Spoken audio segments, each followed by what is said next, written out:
Hello, everybody. Welcome in. I am the Cornish Knight, and I'm joined by the ever wonderful Bula. Hello. We are here doing Warhammer Wednesdays, where I am going to commit emotional seppuku by painting these fucking horses once again. And Bula is here painting his Tau Empire. I believe you got a few little bits to finish on your Devilfish. Yep. For the 8th stream in a row, I am painting this bad lad. And I am planning on finishing it this time. Honest. Yeah. I said that last time. Well, it's like me at that sensitive ass painting. It got to the point where it's like, right, okay, I'm done. Like, this needs to be on stream now. So, yeah. But yes, everybody, welcome in Bullish chat, welcome in my chat. We're all going to have a wonderful, wonderful day. We're going to yell and scream and cry as we paint our models. Indeed. We love this hobby, genuinely. The guy just announced he wants the compensation for the Justice Party for us to get investigated. The crimes he was found guilty of compensation. Compensation around 200 million, lol. I would have got into painting miniatures, but I'm pretty sure my mum already thought less of me. Well, I mean, I can't speak for your mum, but I think my mum's happy that I paint miniatures because I'm not clinical at this point. So I think she's happy with that. Yeah. Right, so I'm gonna... Who knew that having a really expensive plastic crack hobby would be the source of happiness? It's almost like the name plastic crack is correct. It's not a hobby, it's a way of life. You don't understand, Mum. It's not a phase. I'm sure she is. My mum was already concerned with my RuneScape addiction at that time. Don't need another addiction. I mean, yeah, but like, I guess with the whole like parents and video games thing, like at least this is something tangible because they can see it. They don't understand, you know, things like that. Like I remember getting yelled at by a former step parent. Why have you spent? Oh, you spent 72 hours playing this game. Not in a row, mind. This is in like 2 hour or like an hour and a half bursts every day. Because that was the only amount of screen time I was allowed, was an hour and a half. Ooh. It does sound a little bit fashy, not gonna lie. No. Yeah, this is not a... Materially, from a material sense, it was probably one of the better parts of my childhood. I'm going to deny that comment there, Simcock, because the Automod caught that. Oh. I don't often do, but in that case, I will. Oh, something deeply offensive was said. So, like, Simcock's harmless. He just has a very dark sense of humor. Okay. So it was one of those things. I'm like, oh, okay, but like, normally that would be fun, but. Oh, wow. Yes, it's just. This little bit too over the line there. This paint is not going on. Is it actually 88 again?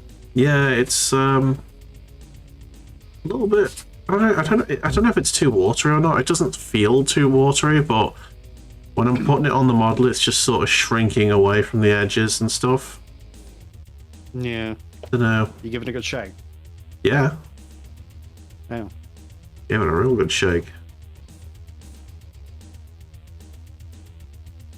Oh well, I'll persist. Yeah. To be fair, I meant more the old guys pretending on internet to get free gold. Fair. Yeah. Also, RuneScape. That's a very early 2000s hobby.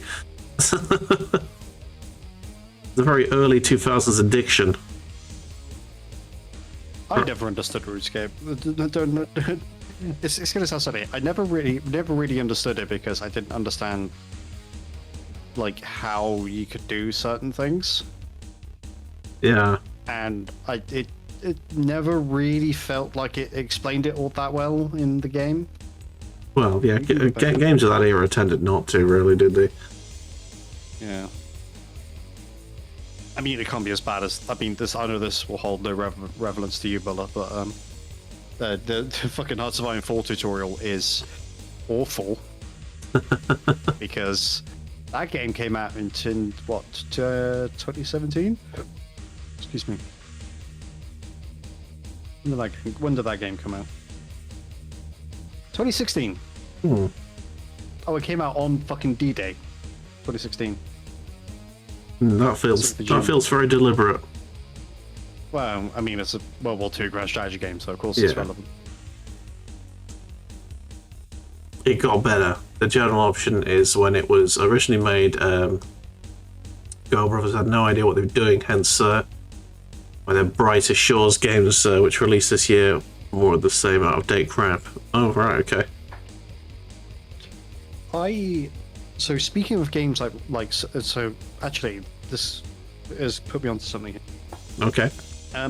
I came across a game because it was Next Fest recently, wasn't it, on Steam? I hope you wiped it before you put it in console. What? You came across a game. I hope you wiped it first before putting it in the game. All right, I see what sort of tone we're going with for today. I get it. Classic.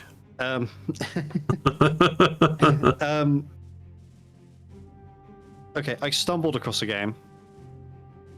That is also not good to... Go on. Called Everwind. Everwind. It does ring a bell. The best way I can describe it is, bearing in mind it was a demo, so, you know, a lot of stuff was not available.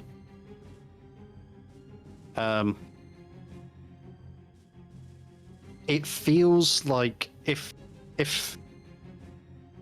Minecraft was made that, like, sort of within the last, like, 2-3 years, instead of way back in 2011, 9. Yeah, 2009. If Minecraft had been made then, but it's got the sort of the wonder and mystery of playing Skyrim for the first time. Okay, that sounds pretty good. Yeah, like the combat isn't just swing sword, hit thing makes noise and, you know, gets a bit of knockback sort of thing. It's I can see what they're going with. It wouldn't be out of place in a Minecraft game. Okay.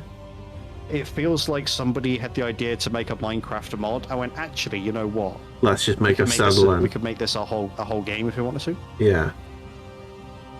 And I think that's what they've gone with. And honestly, it kind of works. It's pretty good. I mean, again, like, I was limited to what I could do because demo, but... Yeah. But yeah, like... after that one. I have a game. Feels really good. I have a game this week that I picked Everwind, up. my father's nickname. Oh, I see. Oh. Oh, Doff's cap. Classic joke, my boy.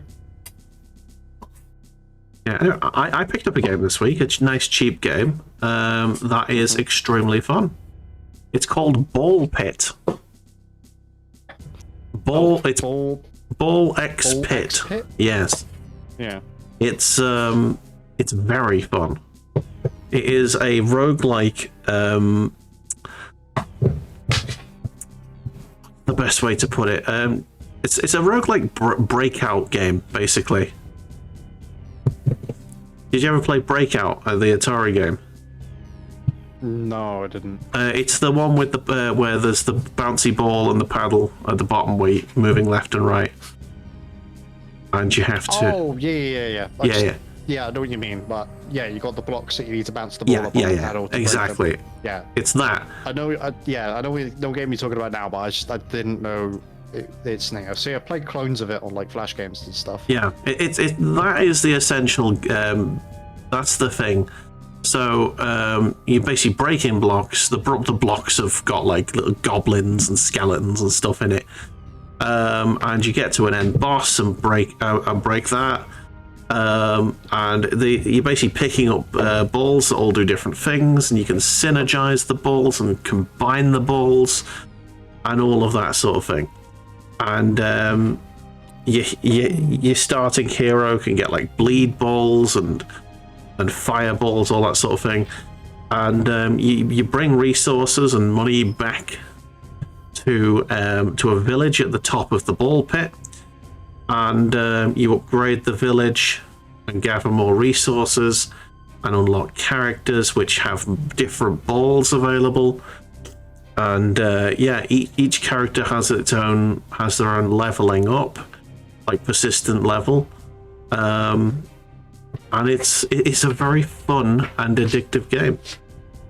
If you just want something to waste a few hours on, I'm always appreciative of those types of games, because when I'm rendering videos, my computer can't really take much, you know, much welly. So, and I've usually got like, basically for the length of time that I stream, I need to spend half of that rendering videos. So I need games like lightweight games that I can play whilst the computer is doing the rendering. That's fair. Yeah, and it certainly has hit the mark. Well, that's good. And just imagine Simcox just sort of vibrating in his chair with the amount of ball jokes he can make in a second. Yes, there are many balls. Another roguelike game, if you enjoy jokes of that nature, Bone Razor Minions would be up your alley. With a name like Bone Razor Minions, you can imagine the amount of bone jokes that leans into that a little bit too heavily, even for me. But it's fun. It's very fun. That's a roguelike. How dare you? I was thinking of Peggle. Of course you were, Simcox. I've known you too long. You couldn't resist the you were resisting the urge to make ball jokes. About bleeding balls and spiky balls and combining balls. Right, Bear, what are you doing? What's going on? You've dropped your toy somewhere and you can't reach it. What the hell? Where is it? Where have you put it? Bear has answered the chat, everybody. Yeah. Where have you put it?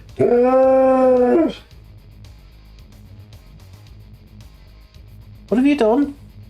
I can't even see it. I can't see it, Bear. It's nowhere. Go on, go get it. I don't know where you think you've put it. Hey, Tigru, how you doing?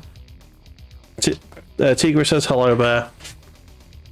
Bear's looking for his toy. I've no idea where he's put it. It's probably gone underneath the underneath the back of the desk.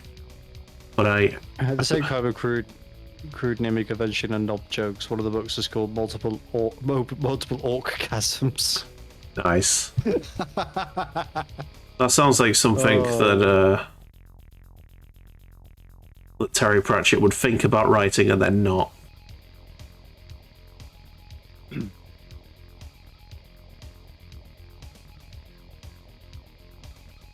I think it's one of those things that if he could have written it, he would have, but I bet he probably would have spent an awful lot of time going, this is not a Discworld book. Do not go into this expecting Discworld, because it isn't.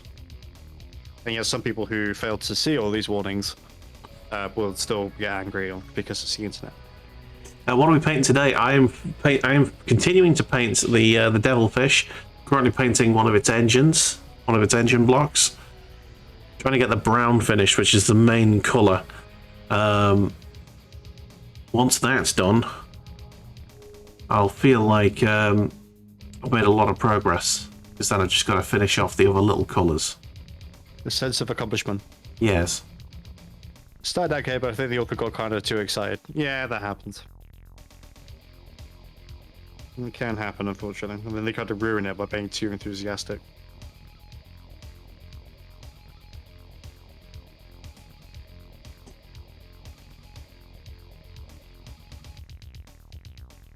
Meanwhile, I am painting Death Riders because, yeah, because I hate myself, apparently. Yes, he's been painting them for a while. About as long as I've been painting this Devilfish. I've been taking breaks on them, like I did the Sentinel, I did the Command Squad. Yeah.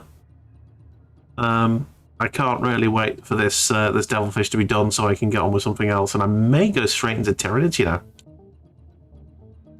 I mean, it'd be very different, won't it? Yeah. For anyone who doesn't know, who's not in the Discord, I've picked up a combat patrol of Tyranids. I've always ummed and ahed about the Tyranids, whether I should pull the trigger or not. I do enjoy them. Never really had a paint scheme to go with, but I just decided to fuck it. I'm going for it. And basically, a little RPG was. Sorry. Go on. Basically, a little RPG when some people get sucked into a D&D world as their characters. One guy becomes a hobbit. When they return to the real world, as they still as their characters, they kidnapped a local nonce because they know his van will be tinted.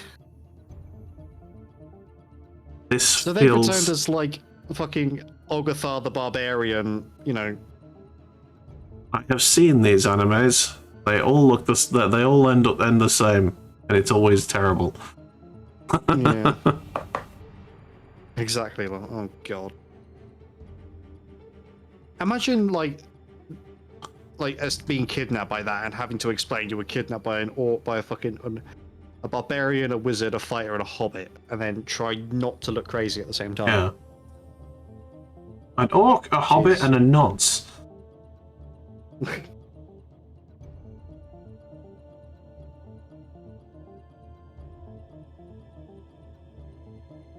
So all the grey I need to do. Yeah. I made a mistake and actually put the arm holding the reins and whatnot. Hmm.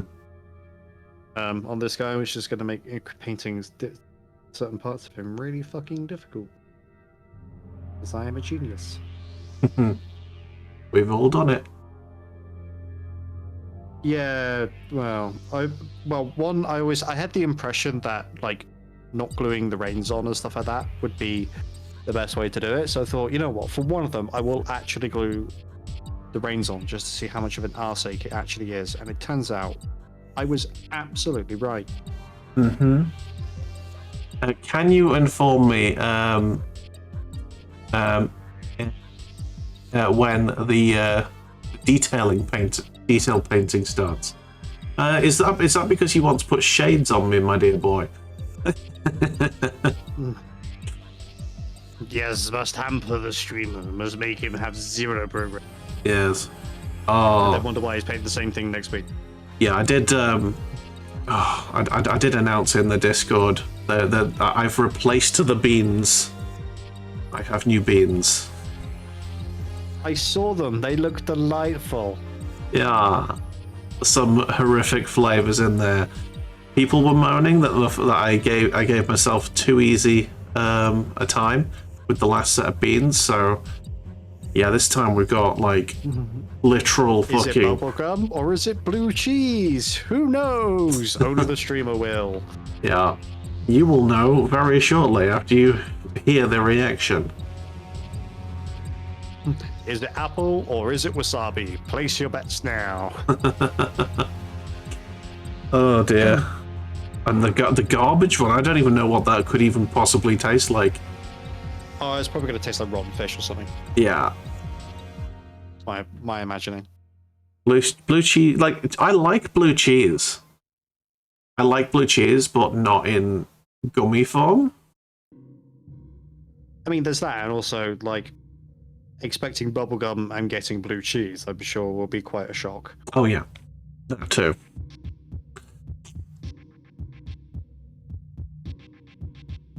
I'm sure that over the weekend I will be bombarded with the bean requests. Also had a bit of a tidy up of my desk as well, because I realised that my painting area basically just become like this. Pretty much what you can see on camera, and there was just so much crap, and I'm sat there like, you can't see it, but it felt like I was like stuck almost like this. Oh, I think I see where stuff. Bez put his toy. I think he's put it by the lamp. He's dropped it. Oh. Give me a sec, I'm gonna go get it for him. Oh, did you drop it down here? Where's it gone? This cleanser smell. Yeah, I need to do there my actual PC desk. That would be a smart choice as well. Because there's so much crap on it. Like, oh look, that like dry wipeable 5th ed character book that I bought and never got to use because reasons. Here is Bear's toy. His little caterpillar. He's chewed the ears off it, but he yet lives. Oh, he lives, but at what price?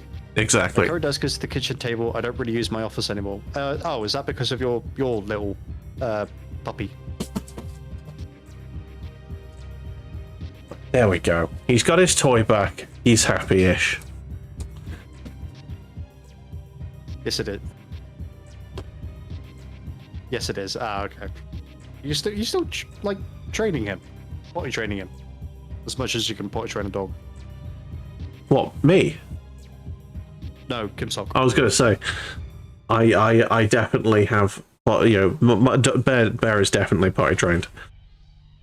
I don't think he's peed in the house or pooed in the house since he was a puppy.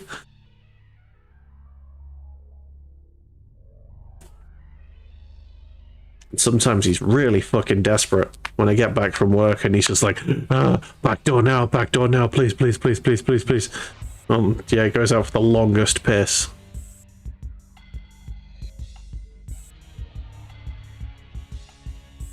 Something at least. Yeah.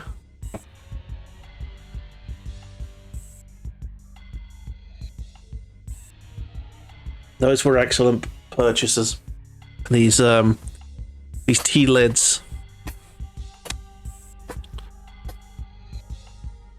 Tea lid. Oh, did you get one? Did you get them online? Did you? Yeah. They were only a few quid, so I thought, why not? Give it a go. Fair enough. Yeah. He hates the basement for some reason. Oh, okay.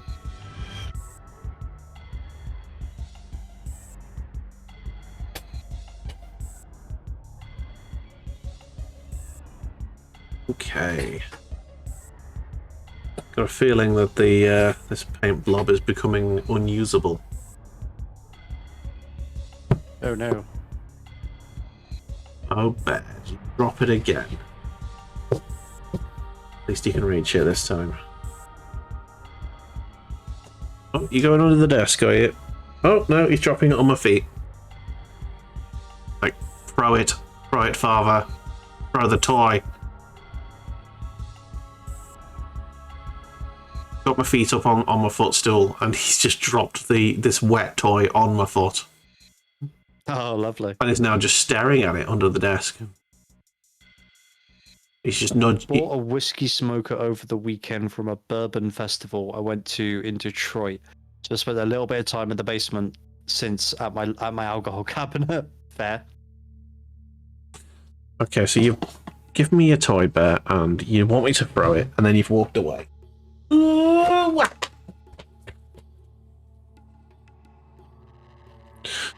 if huskies aren't the embodiment of ADHD in a dog, then I don't know what is. Yeah. Oh, he's come back under. Is he going to drop it on my foot again? Or is he going to sit and chill? I think he's sitting and chilling. You need me to move my feet now? There you go.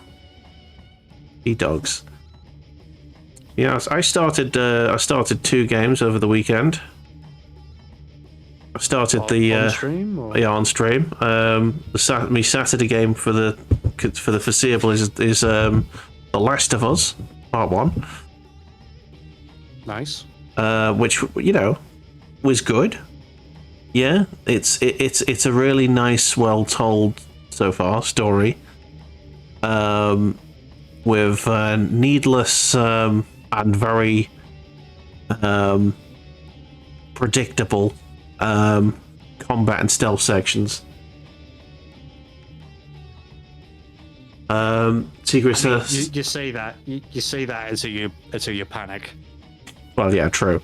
But it got to the point where like the first combat was like coming up, and I was like, I just walked into this area. I was like, oh look, a series of spaced out, waist high walls.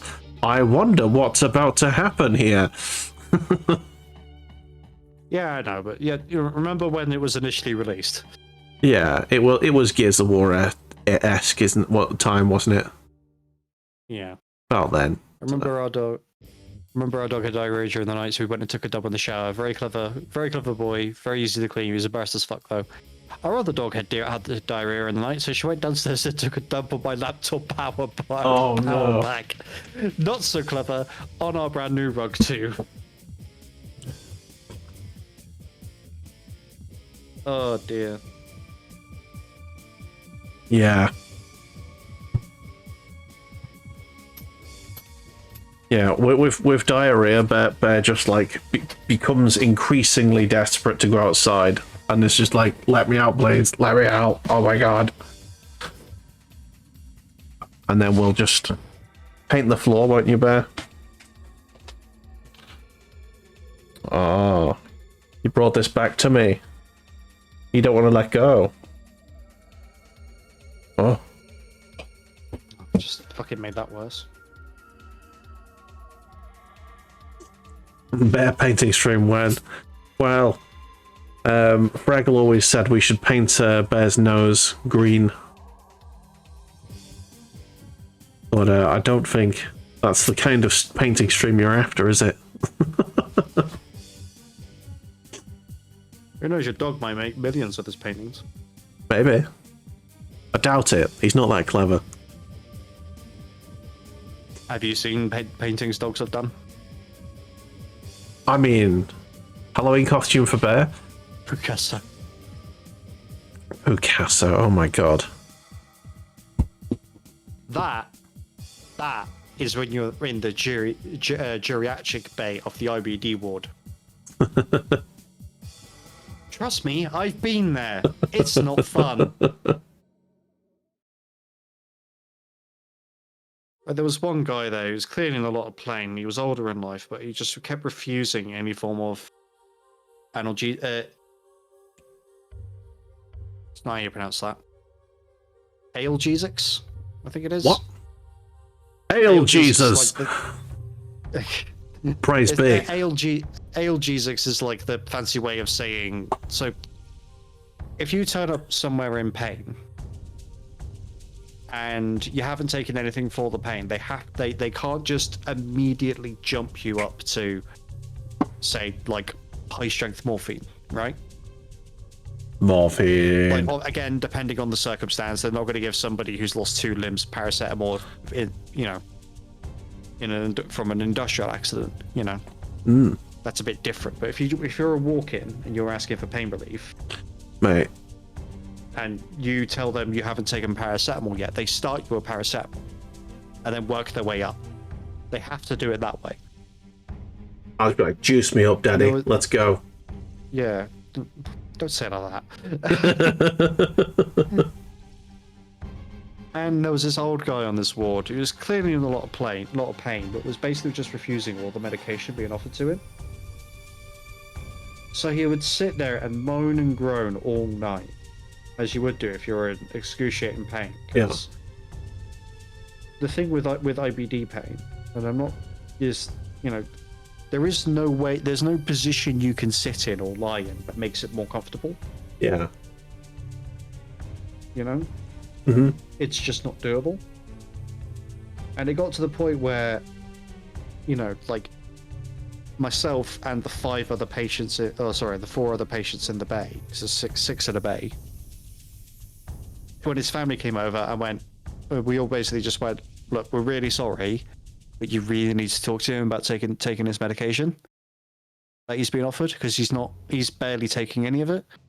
And then I think it was his daughter got really uppity. It was like, oh, don't you tell me how to fucking, what my dad should do. And I went, love, we basically just went, love, not being funny. He lies there and moans and cries all night because he's in pain, but then refuses any form of pain relief because it isn't strong enough. I was, well, the nurses and doctors should be doing. Love, he's refusing paracetamol.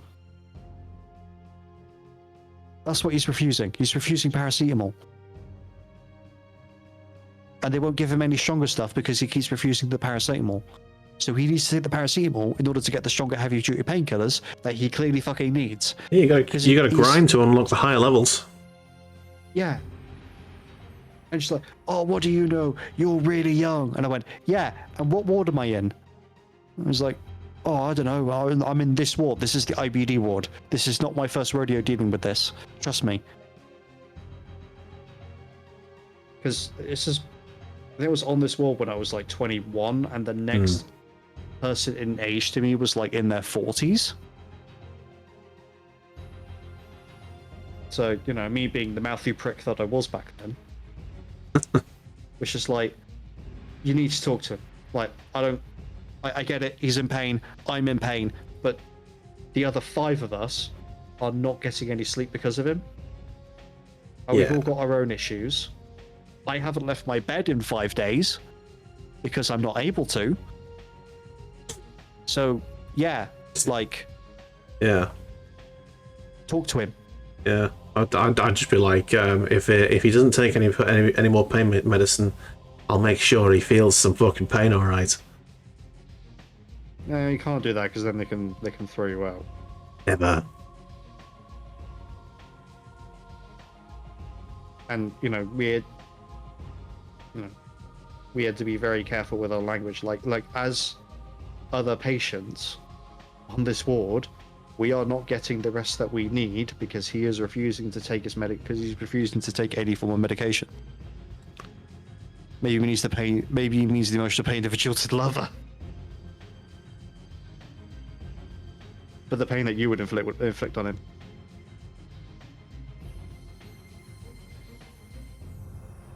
Hello? Huh? Sorry? So I said, not that kind of pain. And I said, oh, we had to be careful. And then Kim Sok said, maybe he means the emotional pain of a jilted lover. Sorry, I'm very concentrating right now. Nah, it's all good. I've been there. But yeah, like, eventually he started taking his medication, but, you know, when his family would come around, he would literally start complaining about the rest of us. And we're like... mate, you're lucky we haven't smothered you in your sleep. Yeah. Like, I don't get how you meet people because they'll explain it over and over again why he needs it. And he wasn't like,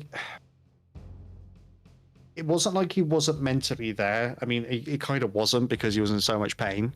Yeah. But you know, but other than that, if he wasn't in pain, he would be able to, you know, talk and have normal conversations. Yeah. But because he kept refusing it, he wasn't getting any, so therefore he wasn't all there. And like, there were moments, you know, like our families would come over, like for everyone else, and they're like, "How's your night?" I went, "Awful," because that guy's not taking his medication. He keeps refusing basic pain relief, and he sits there and moans and groans all night. And I have to sit here and listen to it because they obviously they can't force him to take pain medication if he doesn't want it.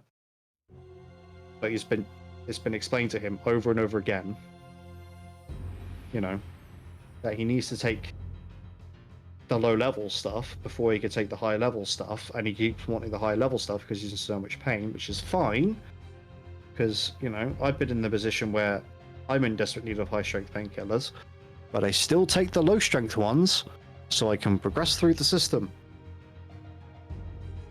But he just wasn't doing that, was refusing it. And it's like, honestly, his decision is affecting 5 other people. Yeah, he's the kind of guy who wants to get himself a Gyarados without having to work through the Magikarp stage. Motherfucker. Yeah, but basically, like, he did eventually start taking it when even the nursing staff complained to the family, well, look, you need to talk to him about this.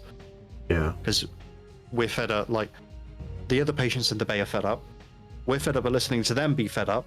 They're getting snappy with us because they're fed up, because they're not sleeping, because he moans and groans all night. You know, you need to talk to him. You need to wake him up and have a fucking down-to-earth chat with him. Yeah. And she did, and he started taking his medication, and all of a sudden we could all sleep. Wow. Who knew? It was amazing. Yeah. And like my family would come over during the day and say, "You keep falling asleep." I was like, yeah, because I've been kept awake all night because some other fucker wouldn't move him. Because this idiot won't take the basic pain relief.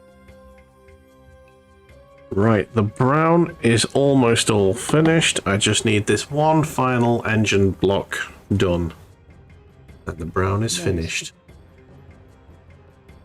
Yeah, speaking of Gyarados and Magikarp, how have you seen how terrible the new most expensive Pokemon game ever is? Is that because they spent all that money suing Power World and not putting that money into development of their new game? Yeah, and yeah, it's a joke. Of course it is. Yeah. You know how, like, Pokemon games are usually, like, you know, exploring a world, going around, exploring everywhere, going to different areas and catching Pokemon in different areas and stuff? Yeah, well, no, not anymore. It's a city, and a very small, perfectly round city, with literal JPEG textures. There is no like the walls with the windows are completely flat, and it's just a JPEG pasted over a completely flat surface. They haven't even bothered to like raise pillars out of the wall or anything. It's a joke. Yeah, I've seen the criticism of it online. Yeah, It's just like, it has effectively no story. It's just really bad. Yeah. So, remember, people, currently, with Nintendo being the way Nintendo is, it is morally correct to pirate all Switch 2 games.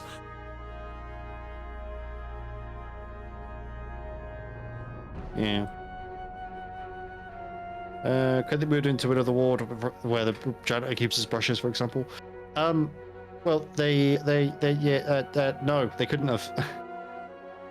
Because, my hospital has been in Code Black for 16 years. It is honestly my local hospital is struggling that much that, it is the measuring stick, effectively, as to how bad policy has been for the NHS over the last 16 years. Oh, fun. I thought my local hospital was bad. Well, I say bad. Underfunded. Like, they keep doing stuff, like they're building a new pediatric specific emergency department, or A&E. As well as a few other bits. Like, but they're basically just completely overhauling the pediatric stuff, which is good, because that hasn't changed since the hospital was built, I don't think, back in like the 80s. But yeah, but yeah. So like there are slowly changes are coming, but it's like, yeah, this would have been great like 10 years ago. Yeah. Why are we 10 years behind what we need? Because of chronic underfunding. Yep. By decades. Of cunts.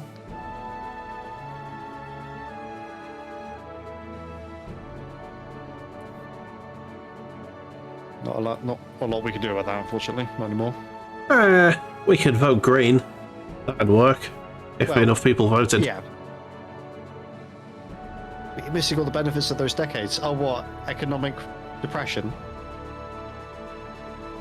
Lots of free movement. We got to hear the boomer Karens tell us how Boris is working. Oh, fuck me. Like, I've actually got this open as a tab on Firefox, because sometimes with Firefox, I'll open it up and it'll be like, oh, here's a news article from this place. And it's fucking Pineapple Headman himself, Boris Johnson, admits that his COVID rules went too far for children, apparently. Well, so that closing schools during a pandemic was a nightmare scenario, and it's like, well, what the fuck are they supposed to do? Yeah, just What are you going to do? You're going to do the same thing you did to university students, where they say, "Oh yeah, no, it's fine for you to go back to university. Don't worry about the pandemic," and then literally barricade them inside their own fucking dorm rooms. You're going to do that with 5 to fucking 16-year-olds. Yeah, he was. No. He should have never been a prime minister. He should have been in prison at that time. Yeah, should be prison now, but Exactly. He should never see the light of day again. The lies he told during the Brexit campaign.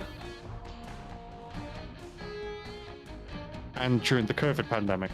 Well, yeah, but that's small fish compared to the damage he's done to the country with the Brexit lies. Yeah. Oh, speaking of former Conservative, he needs to fuck off back to Clacton-on-Sea and just walk. But instead of just fucking off to his house in Clacton-on-Sea, he just needs to walk into the sea and keep going. And then we never hear from him again. I wonder if there are any nice building yards near the coast on Clackham. Oh no, there isn't in Clacton. Trust me. Okay, because that area hasn't been developed since the day it was built. because you could you could definitely create a nice pair of concrete boots, and give them a nice little walk off the coast. That'd be nice. One can dream. Indeed.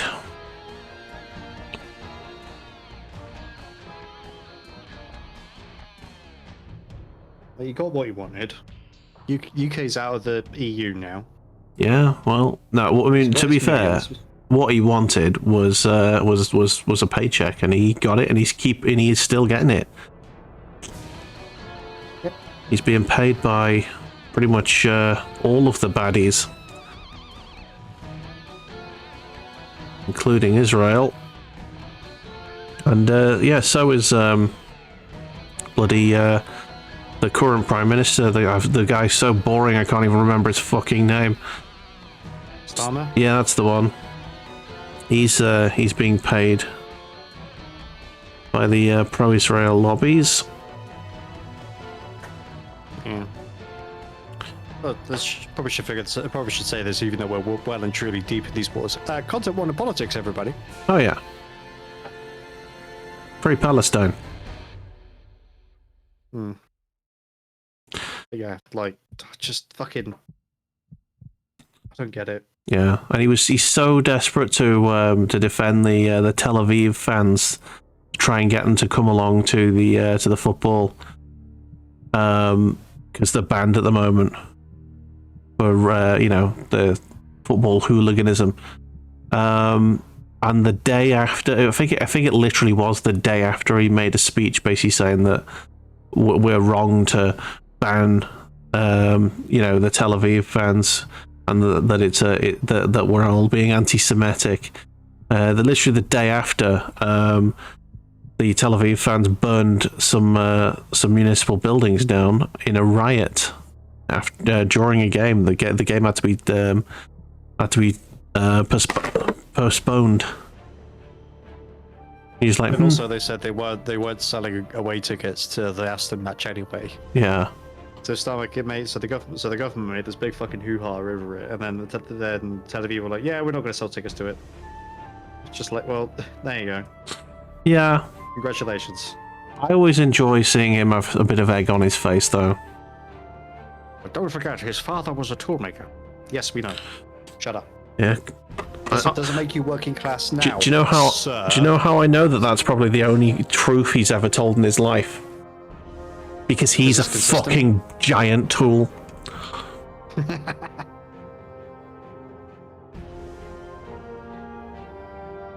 But my father was a toolmaker.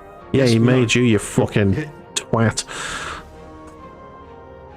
Oh my god. She realizes the irony. My father was a toolmaker. Yeah, because you are one. Exactly.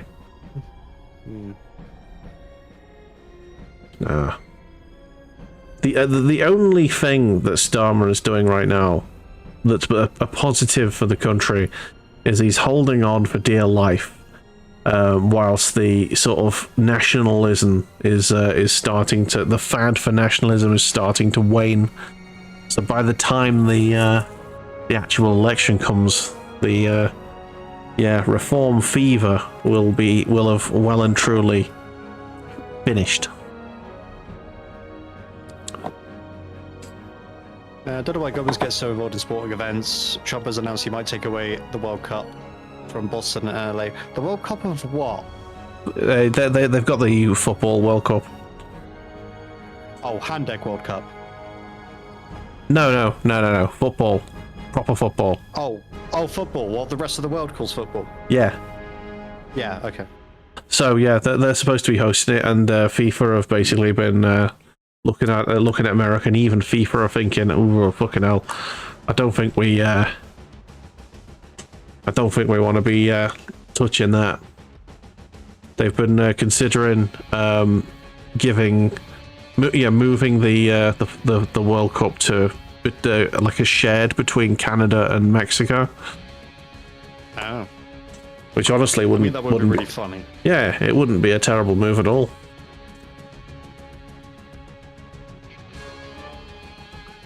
Well, considering the fact that it's gotten to the point where various different nations are like, hey, if you said anything bad about America ever on social media, don't fucking go. Yeah. You know, maybe that's not a problem in that country. Maybe it's a problem in how you're running your own country. I also find it really fucking funny that they're like the sort of comeback to any argument that a British person makes to an American is, well, you arrest people for mean tweets and you deport them to countries they've never been to. Well, You're argue. literally disappearing people. Yeah, if you not doing that. if you believe the flight logs, they're literally chaining people up and throwing them into the middle of the ocean.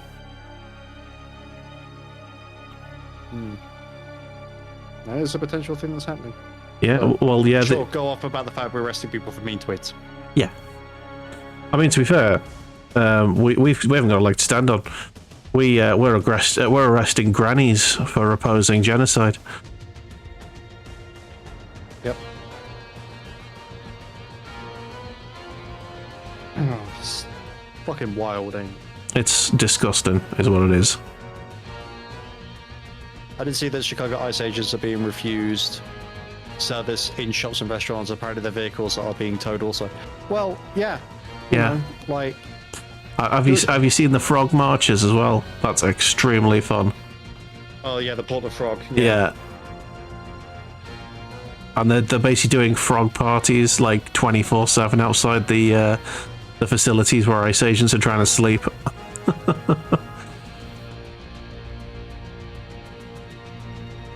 But don't worry, the Department of War fired Meal Team 6, unfortunately. Have you heard about this? No. So the Texas National Guard was sent up to Oregon, I think it was, or Chicago. Yeah, didn't a court rule that they weren't allowed to enter the city? I mean, there is that, but also, when the fuck does anyone in Trump's government care about the rule of law? I mean, yeah, but it's not necessarily Trump doing it. It's Well, no, because fucking Pete Kegsbreath, the Secretary of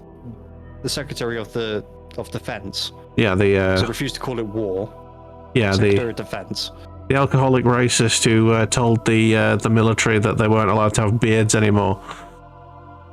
Yeah, that's exactly what I'm talking about. Beer Kegsbreath. Yeah.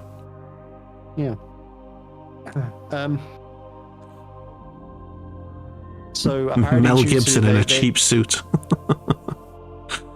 Yeah, somehow less charismatic.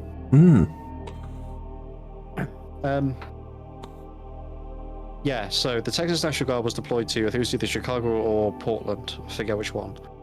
And because which is really funny, is because they were quite large people, not like, 600 pounds. So, like, in Europe they'd be considered obese, but in America they're fairly average.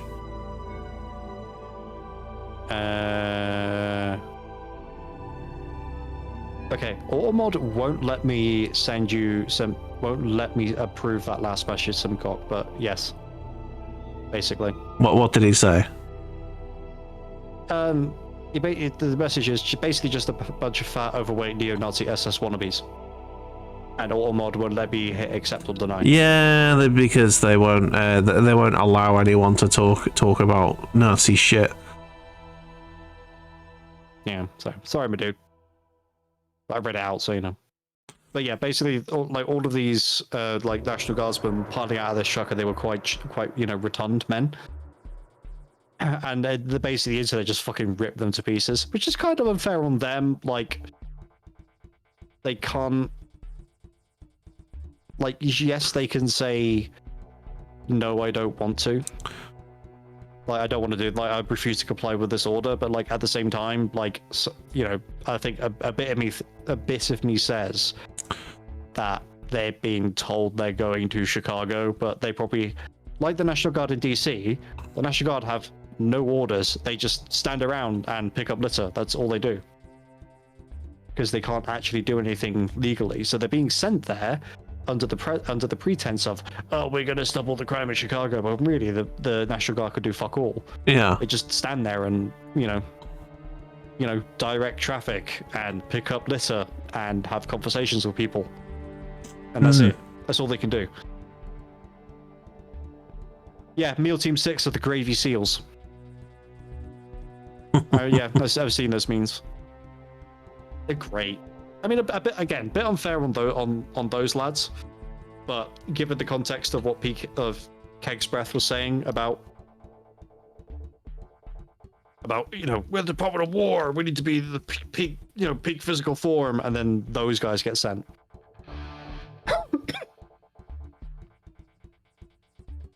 So yeah, it's just silly, isn't it? Yeah.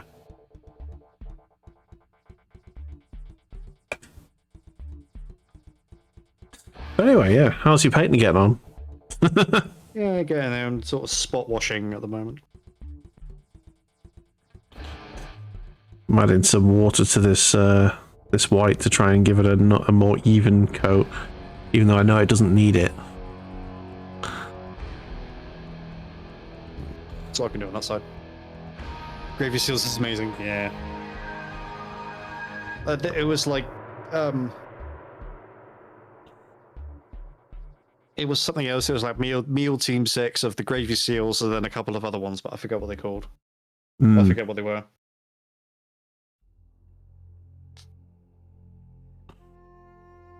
But yeah, as I said, it sucks for those individuals because they're being taken the piss out of when really it should be those that are in charge more than anything. Oh, did you see the there was an ice raid, massed ice raid. They got a tip off, an anonymous tip off an address where there was like drug dealers and stuff staying.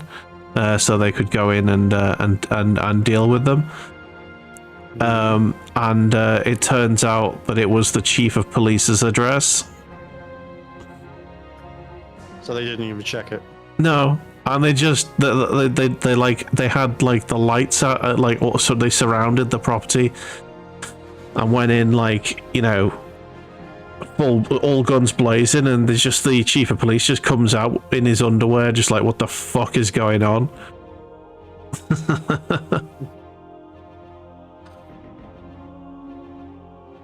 Police are also starting to refuse to help ICE as well, which is always a good sign. Well, I mean, at the end of the day, they're closer to the people, so even though all cops are indeed bastards, they're less bastardy than ICE.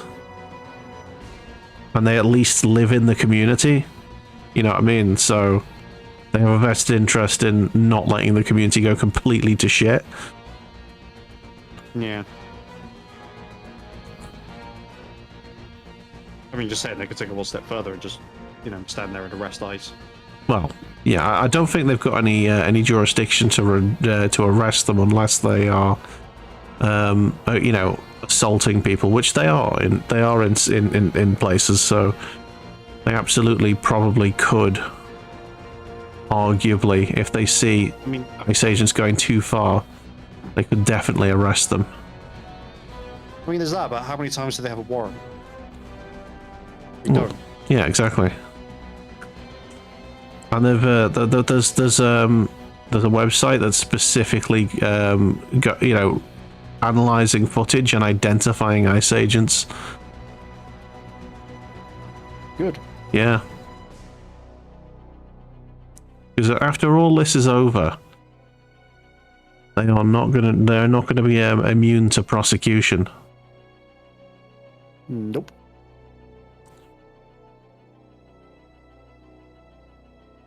Oh. If the United States survives, that is.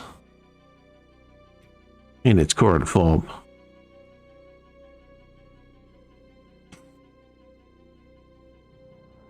Which by no means is certain.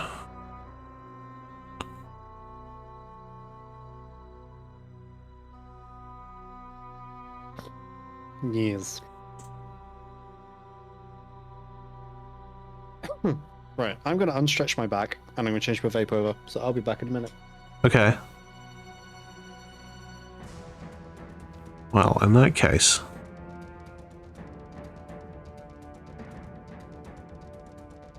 I shall put my camera on full cam. Bloop. There we go. You can see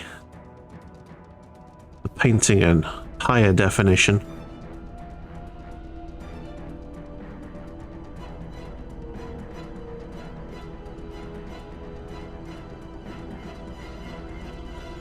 Right, I think that's the white on that done. I don't think I've got much white on the main body. Just the cannon, just on the cannons. Well, the gun. Oh, it's back already. Jeez. Yeah. There you go.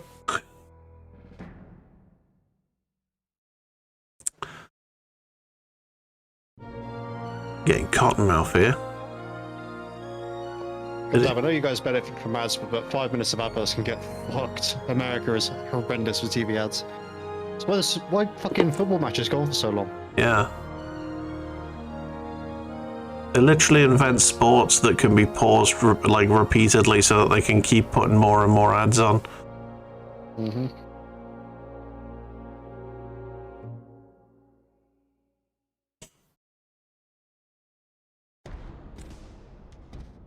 But did you know that you don't have to deal with adverts? You can subscribe. There is all. I only ask people to subscribe if they feel it's worthy. Yeah. Like, more for me, like, just coming in and chatting, even if it is for 5 minutes, means more to me than, Yeah. Twitch Turbo as well is a decent option if you watch many streamers, but you don't like adverts, because then you can just watch all of the streamers and have no adverts in every stream. Yeah. I hate to. We started on their sports. Their basketball tournament in spring is called March Madness, and what they don't tell you is the ads sending you mad. Oh man.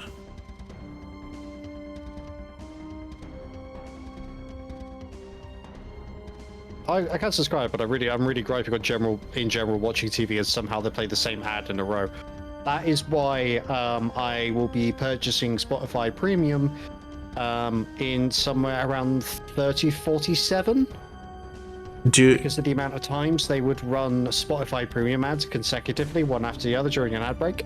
Yeah. Plus, never use Spotify. Do not support that fucking heinous group. They are literally buying bombs for Israel.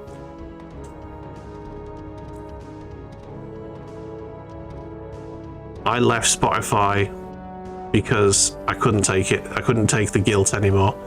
And now I have many hundreds of gigabytes of MP3s.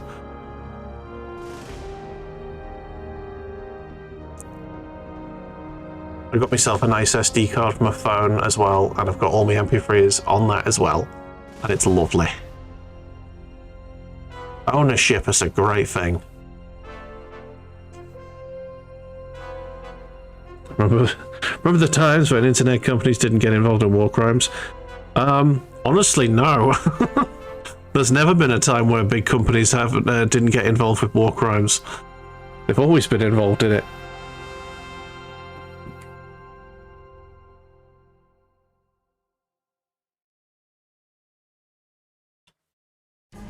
There used to be a time when we didn't know. There was a time when we didn't know because it wasn't as easy to leak information. This is why Gen Z is buying CDs again. Yeah. This is it. There's just something nice about tangibly owning a thing, you know? Like, let me show you. I think it's that, and also the fact that they're pining for a decade they didn't live in. Well, yeah. Wow, I've got some terrible games here. I'm just looking at trying to get a game box so I can just look at that. It's a physical thing. There's an actual game on this disc. There's an actual game on that. I could plug that in and play that right now, and it would play. Not like your PS4 4 and 5 games these days, where like literally about that much is on the disc, and it's just a file that launches a digital download.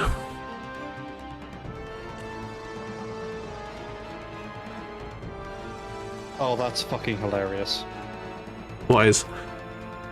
So I get news articles from one of my local newspapers sometimes. Yeah. You know how like your phone will be like, oh, here's a recent news article that you might be interested in, sort of thing. Mate, MP3 player. There you go. Boom. That's my phone's got everything. And it's just so funny. Okay, explain.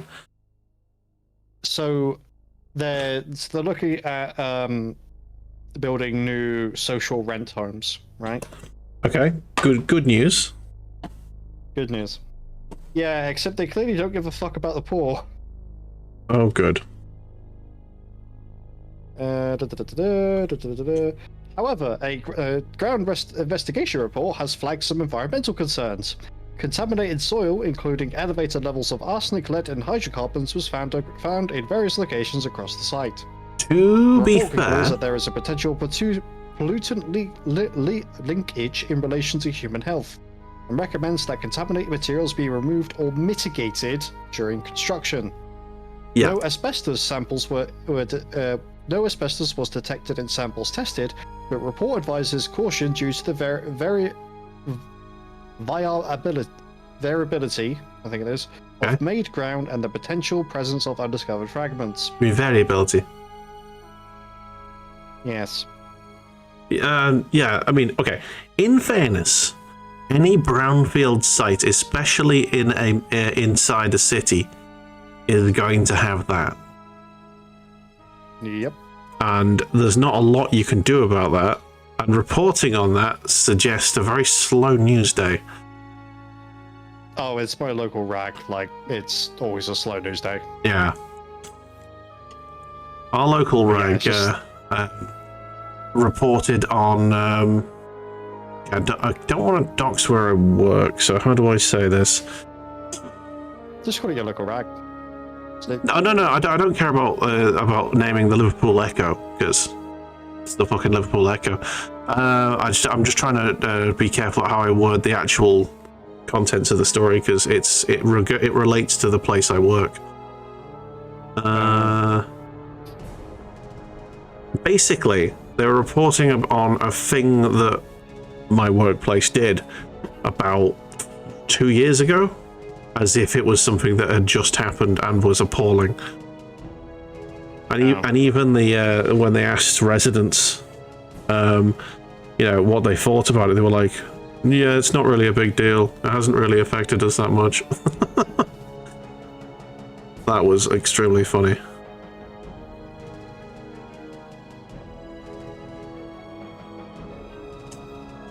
Yeah, the Liverpool There we go. Echo has gone downhill very, very far lately.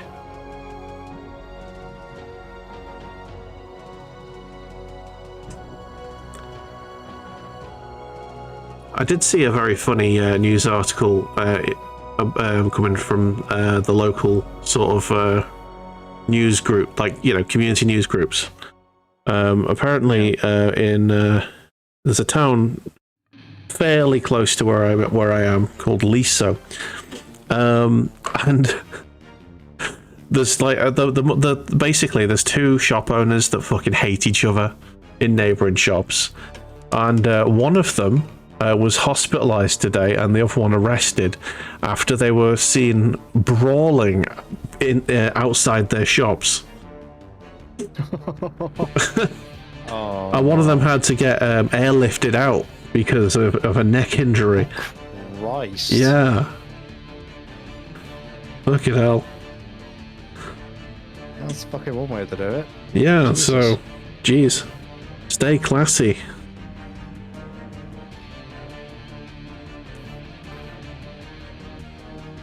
Okay, there's a lot of paint on this brush.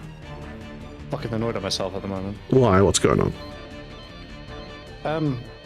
I saw a thing that Okay. somebody posted. Okay. Oh, there it is. Found it. Basically, someone's asking the question: does anyone have any Emperor's Children Demon Prince inspiration? So this is 40k related. Yeah. Well done for getting us back on topic. Yep. Segway. It's like an isekai truck, you know, just burn out of nowhere. But yeah, so, I'm all for people basically just taking like generic models that GW makes and turning them into something completely different. Yeah. A really good example of that, I think I've talked about it before on stream, is a channel called Pete the Wargamer. You have. I have, yeah. And what he's been doing is that he's been taking, so he's got a series of he's got a series which is like a what if series, Yeah. and he's also got another series called the Dornian Heresy. So this is where all of the legions that went traitor stayed loyalist, and all the ones that stayed loyalist turned traitor instead. Yeah. You're at Chaos So he's Ultramarines. Yeah, basically. So he's done a I think it's a Chaos Undivided Vulcan, a Nurgle Corrupted Sanguinius. Oh. He's done one or two others as well, but I can't remember. I did see a really cool model that was a Nurgle knight. You know the mechs. Yeah, someone did a Nurgle knight, and it was really well done. I don't know what kind of knight, to be honest, because I don't know the names of the mechs, because it's a silly legion and shouldn't exist.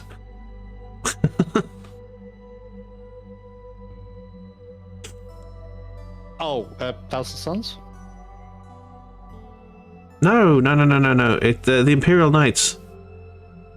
Oh, right. Yeah, it was like a mech. Sorry. Yeah, but he'd converted it with like Nurgle shit in it, and it was awesome. It had like arms sprouting from the arm to like to prop up the gun that was falling off because of rot, like the rotten metal, and like a sort of a Nurgle arm came out and sort of propped the plasma cannon back up. Okay. Yeah, it was pretty cool. Allow me to derail us again. Okay, Kim, so off you go. Derail away. Act like the wrong kind of leaf on British railway tracks and derail the stuff.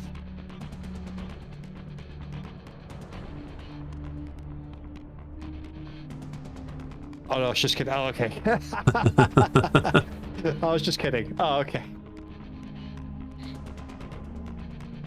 Just as well. We're easily derailed. We are. But yeah.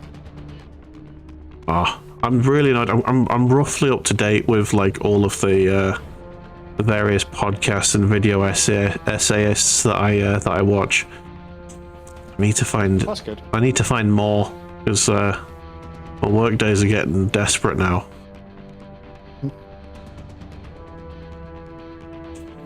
Because while like it's good to have music on in the background,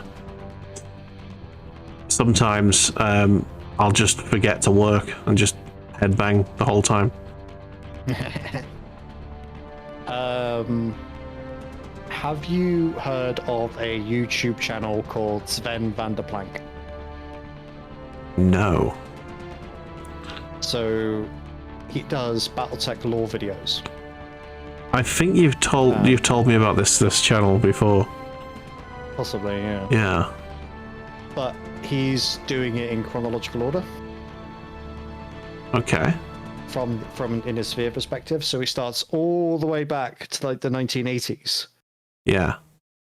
In the BattleTech timeline with the assassination of the USSR General Secretary. Yeah. He starts from like there, and I think he's just finishing the Third Succession War now. Hmm. So he's gone through all of that. He's gone through, you know, all of the Terran Alliance, all of, you know, humanity actually going out and colonizing space, the collapse of the Terran Alliance and the rebirth and the birth of the Terran hegemony, all of the starts of all the great houses and the periphery powers and things like that. Yeah. But yeah, but I think he's not far off finishing the Third Succession War. Right. Like did the Reunification War, did the Starlink Civil War is 8 hours long. Damn. But yeah, it's incredible because he also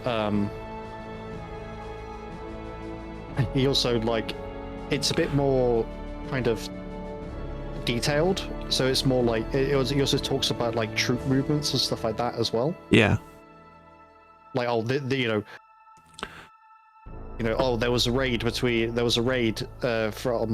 the Shakota's Combine with this division, and on this planet there was this division of the Federated Suns defending, sort of thing, and how it plays sort of goes into how the battle played out and what were the effects of that, and then moves on to the next one, sort of thing. Yeah. But yeah. Here's a fun fact. I went to New Mexico at the start of this month for my birthday. We stayed in a hotel called the Lodge at Cloudcroft. Yeah. Nice. I not gonna lie, had a bit of a short circuit because I read New Mexico and Lodge at Cloudcroft and thought that's not very Mexican. I paused to let you finish your story. There is more law. Oh, okay. Go on, carry on. Well, don't forget, lads, New Mexico was originally a part of Mexico, and then America got too big for its boots. Yeah. Yeah. Same with Texas. I mean, yeah. The whole of American history is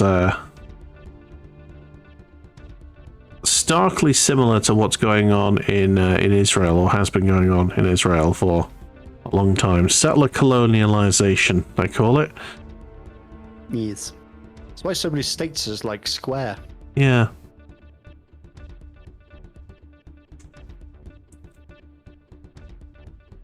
So sat down in the lower bar area at a table, a guy and his wife asked if they could join us. Scott Tolkien, he's a senior writer and animator for Lucasfilms. He wrote Star Wars, The Clone Wars, and Rebels. Oh, wow.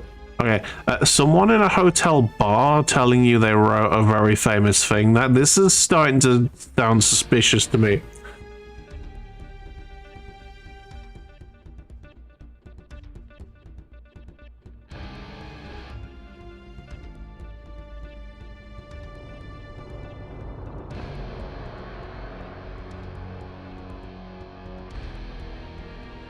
So I looked up his name. His name's Henry Gilroy, and it's 100% him. Okay.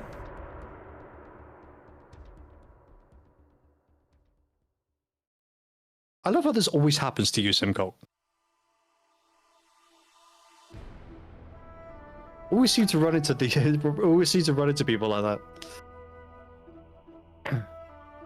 On that note, would you like to buy a bridge? I have the money for a bridge.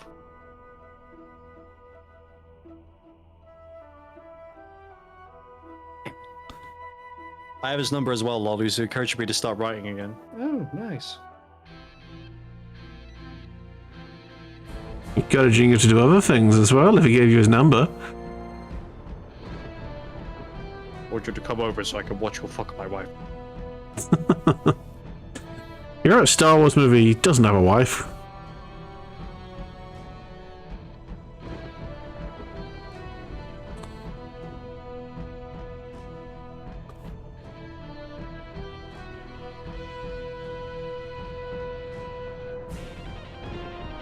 And he sends him one ball pick. Hang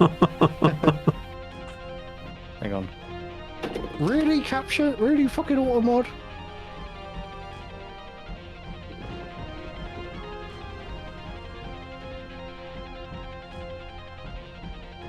Yeah, my auto mod is very lax, deliberately.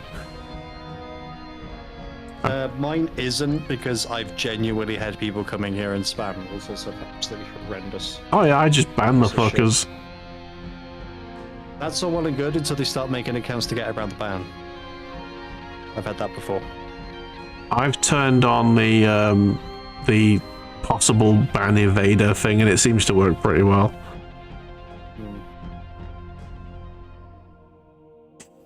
Ah, fuck. Oh no! Fuck.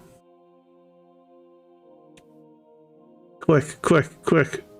Race against time, race against time. If you put red on white. Yeah. Oh no. Oh, it's pink.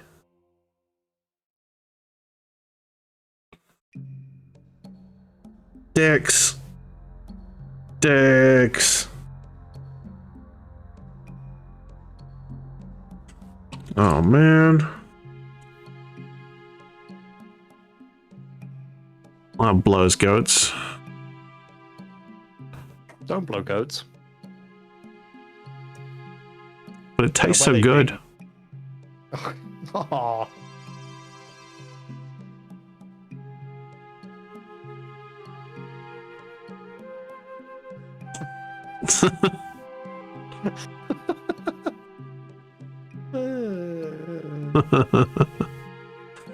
Oh yeah, I do fucking love goat's cheese. That's worse. In the context of what you just said, that's fucking worse. How do you think they get the milk? Oh.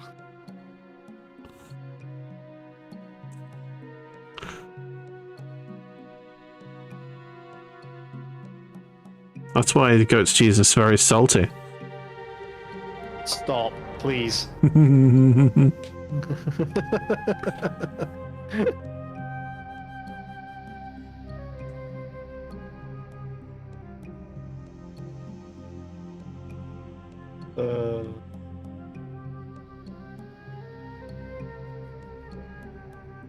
Right, that blob is definitely dead.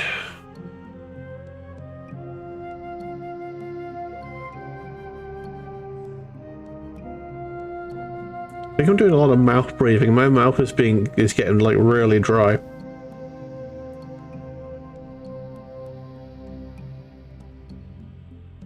I get that sometimes. I'm like, oh, I actually haven't drunk anything today. That's probably why. Speaking of not drinking anything, I'm still alcohol free, and How are you feeling? I'm beginning to hate it a lot.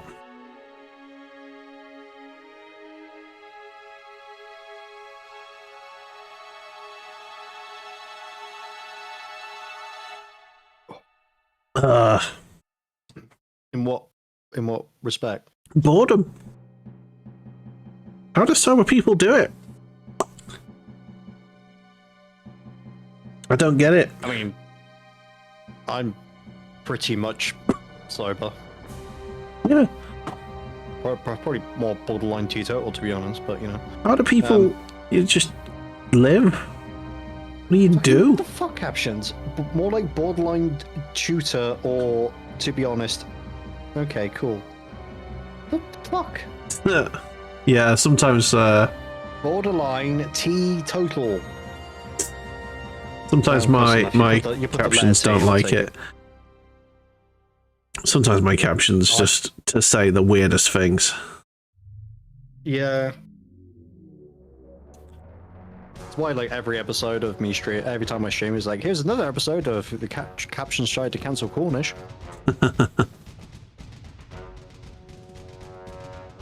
I don't drink either. My brother and Chris, you have an alcohol cap. I mean, I also have a cupboard that's got alcohol in it, but that's got bottles that I opened 11 years ago and haven't touched since.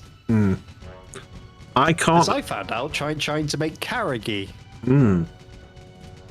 I made myself ill for 3 days. Yeah, I don't have an alcohol cupboard because nothing lasts that long in my house. If there is alcohol in the house, I will go, I feel like a beer, and I will have it.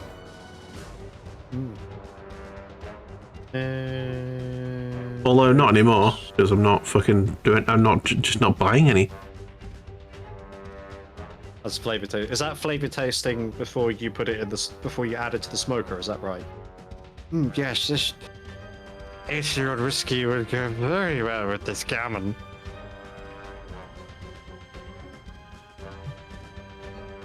Yeah, I find when there's no drinking involved, I'm just like sitting there doing the same shit every night, which is precisely fuck all. Just, you know. Well, I don't like drinking because it doesn't agree with me. I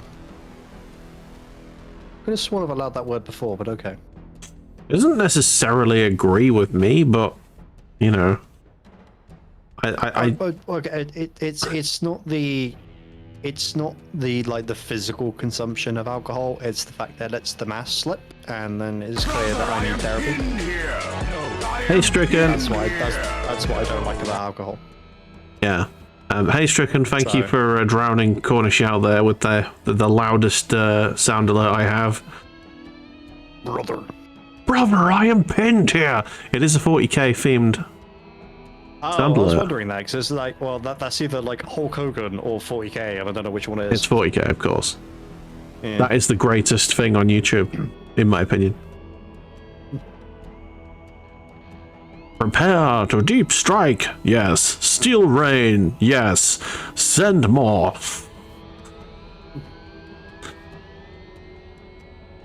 I'm at that weird point where I need to wait for the face mask to dry on this dude's face. My pleasure, and I'm pretty sure it's mine now. It has become your go-to sound alert. It has become your entrance music, your WWE entrance music. Oh, excuse me. I'm at a weird point. Because I need to wait for the face mask to dry so I can do the orange on the lens of the rider. Yeah. And the horse. But I need to wait for the wash of the face mask to dry. And I don't want to go and do the metals, because if I go do the metals, I got to faff around changing the water. Yeah. Changing the paint water. When you have multiple paint waters. Anyway, how is Stricken? And H-Mart's welcome in. How are you doing? How is everyone diddling? H-Mod says, I just finished building a client build for a gaming PC and painted several blood angels, so it could be used as a gaming piece terrain. As a game terrain piece. Nice. Made your own wax seal and purity seals on the PC. That's fucking sick. I want that. I've got to do that with mine. I want purity seals. Apparently you can get magnetic ones on Etsy. Yeah, you can. Yeah. I found one that's got the fleur-de-lis of the Sisters of Battle, and then all the way down the parchment it just says, fuck it, we ball. I am 100%. If I get my one of my friends for Secret Santa, I am 100% getting him that now because yeah, he's a sisters collector. It's gonna be fucking awesome. It sounds really really strange. So you know that lab that I mentioned Yeah. that I do, where I got twatted in the nuts 3 times in one event. Yeah. Thank you, JJ. Thank you. I'm surprised you managed to hit something so small twice in such a short space of time. Stricken is good but tired. Oh, well, we're all tired at this point of the week, but I'm glad you're good, Stricken. But yeah, go on. What about the LARP? And the thing is that, granted, it's been going on for 25 years now, I think. 20 years, 25 years. I don't know. I got a T-shirt for it somewhere. Dang.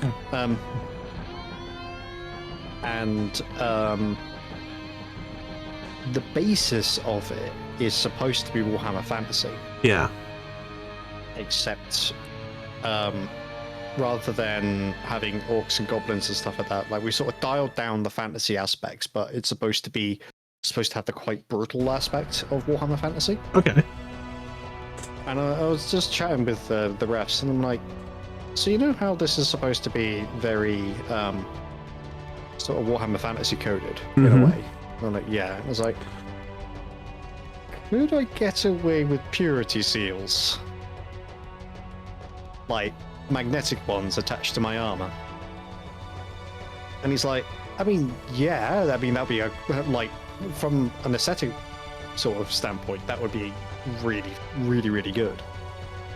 That would be a fantastic thing to have. And also, it does sort of lean it back to the more Warhammer-esque roots that the game was originally inspired by. I use hot glue for your work seal. Still pretty cool. How have I been? I've been okay, thanks, Sage Mods. Thank you for asking. Go on. You were asking about adding purity seals to your armor. And they were like, yeah, go for it. Like, if you can find one that's sort of to your price, you can make your own. I'm like, I don't have the technical knowledge to fucking shape wax and then magnetize it. I know you could turn around and say, oh, but this would be a good time to learn. Like, yes, however, no.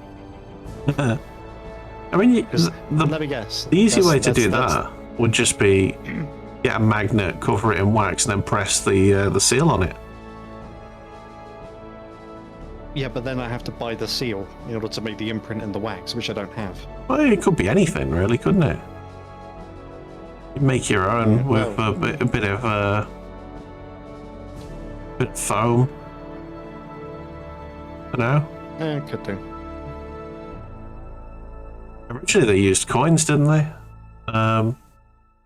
Roman coins to do the wax seals.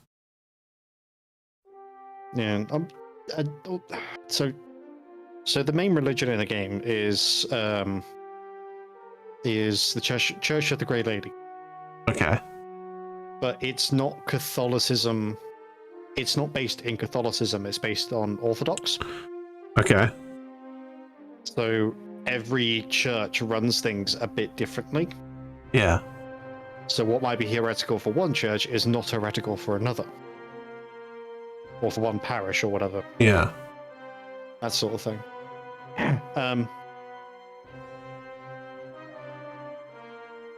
Which does lead to some interesting reactions, but it's more I'm getting both as a player and the character that I would normally play, which I didn't get a chance to play this year. Is getting a little bit annoyed with the sort of conversation about whether or not something is heretical that has to happen at least 6 hours every day. Religious infighting is always fun. Well, it's not infighting. It's just it's more like, again, like what is heretical in this part of the country is not considered heretical in this part. There's always confusion. There's always, a lot of ifs, ands, buts. If you don't do it my way, I'm going to thump you. And I'm like, and then they kind of expect everybody to be like as overtly religious as they are. Like everything has to be blessed. Everything you have to pray. Whatever. And I'm just like, My character doesn't give a fuck. Yeah. Like he is faithful to the lady. Like he will try not to do blatantly, immoral and heretical things because that's a good thing. Mm-hmm. But at the same time, like I don't need to say a prayer before every battle. If the lady wants me to die in battle, then I will die in battle. And she can judge my soul she can judge my soul in the afterlife according to whatever criteria she sees fit. Aye. I'm just gonna push through my problems with 4 things: faith, fire, steel, and gunpowder. And if they aren't enough, then I'm not applying enough of any one of them. The side panels are all handmade brick walls made from foam. Nice. Looks amazing. We do have a Discord if you want to share pictures. Exclamation mark Discord if you fancy joining. Yeah. Not sure it'd fit into Paint Club, but we could definitely have a look at it later on. At the end of the painting streams, we do go into the Discord and have a little look at what's been shared that week. We do. However, I am going to pop to the bathroom, so I'll be right back. No worries.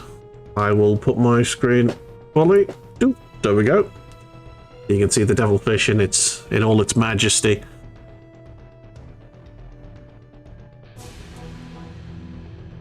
You'll be floored. Oh, nice.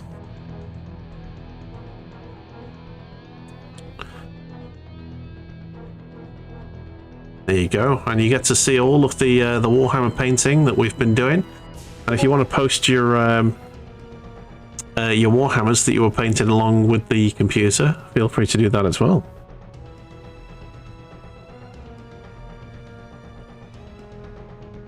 We always like to see angels.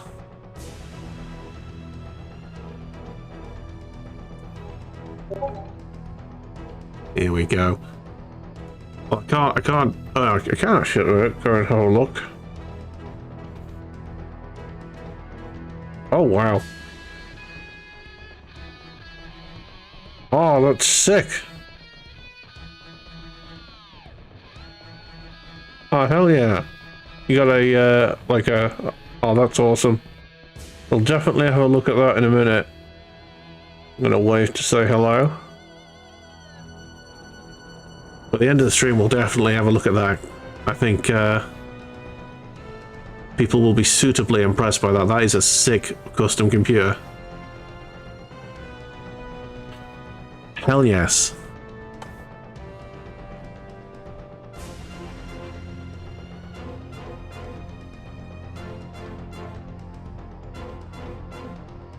That is top tier work.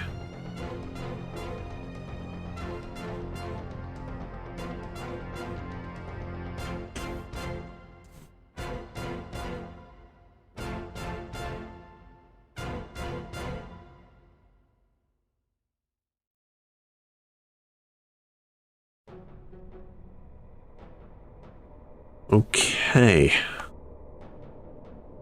I'm nearing completion with the red sections here. Wish you see all the photos. I absolutely will.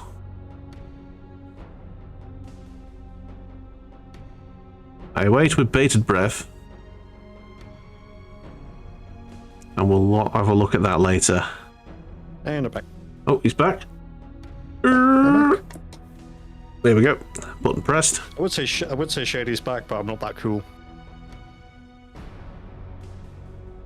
No. Nah. Okay. I know the reference. I'm just disagreeing with you silently. I think you could pull that off.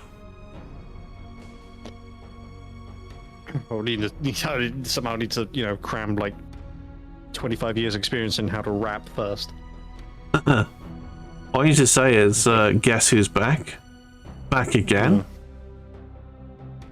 Cornish is back? Tell a friend? Yes, please do. Please share the stream. Yes.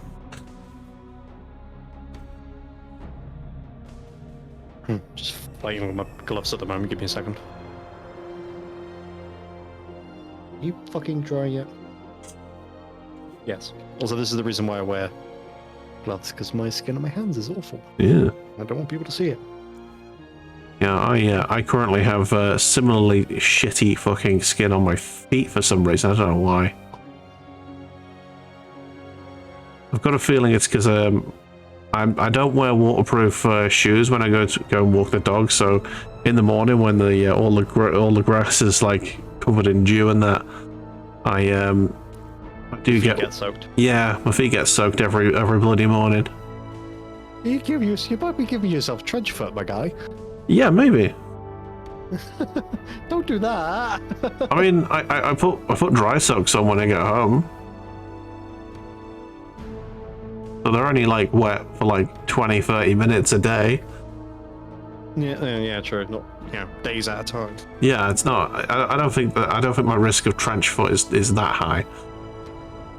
True. But valid point. Right. I think face mask is done. It's finally dried, so I could do that bit at least. Right, that red is very much done. I think I need a tiny bit more. One more blob should do it.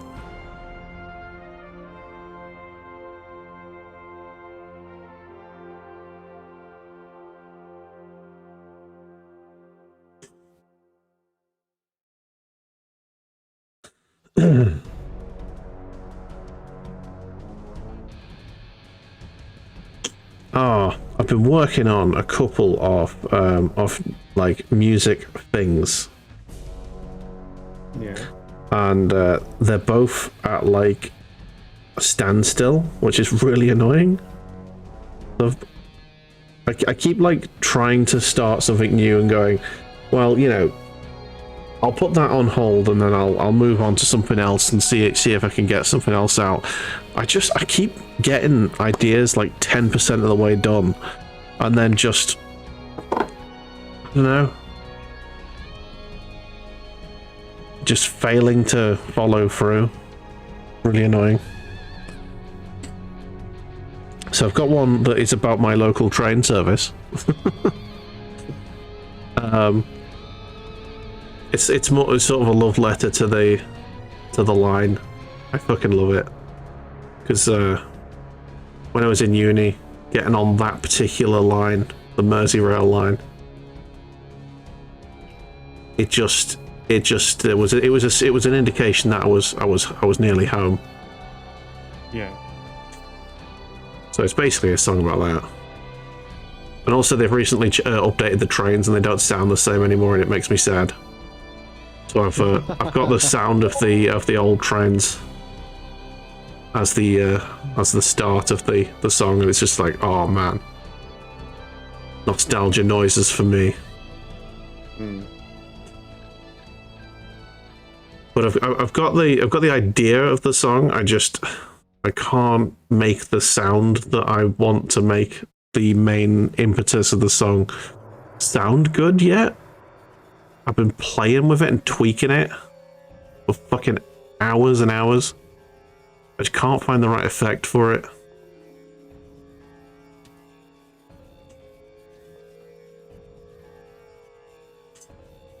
And the other one's just a very slow-paced sort of technical experiment more than anything else. And it sort of sounds pretty decent. Me and the boys are playing, but we should just be... Me and the boys are playing, but we just can't find a sand. Exactly. There you go. I was going orc or like Cockney. Yeah, I was going with the orc, and then I was like, trying to read it like, what? I cannot read. I scrolling through TikTok because Kiss lyrics. Ah. I never got into Kiss.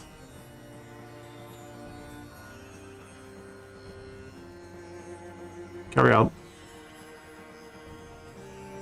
I was scrolling through TikTok and someone made a comic strip of Warhammer orcs versus Warcraft orcs. Okay.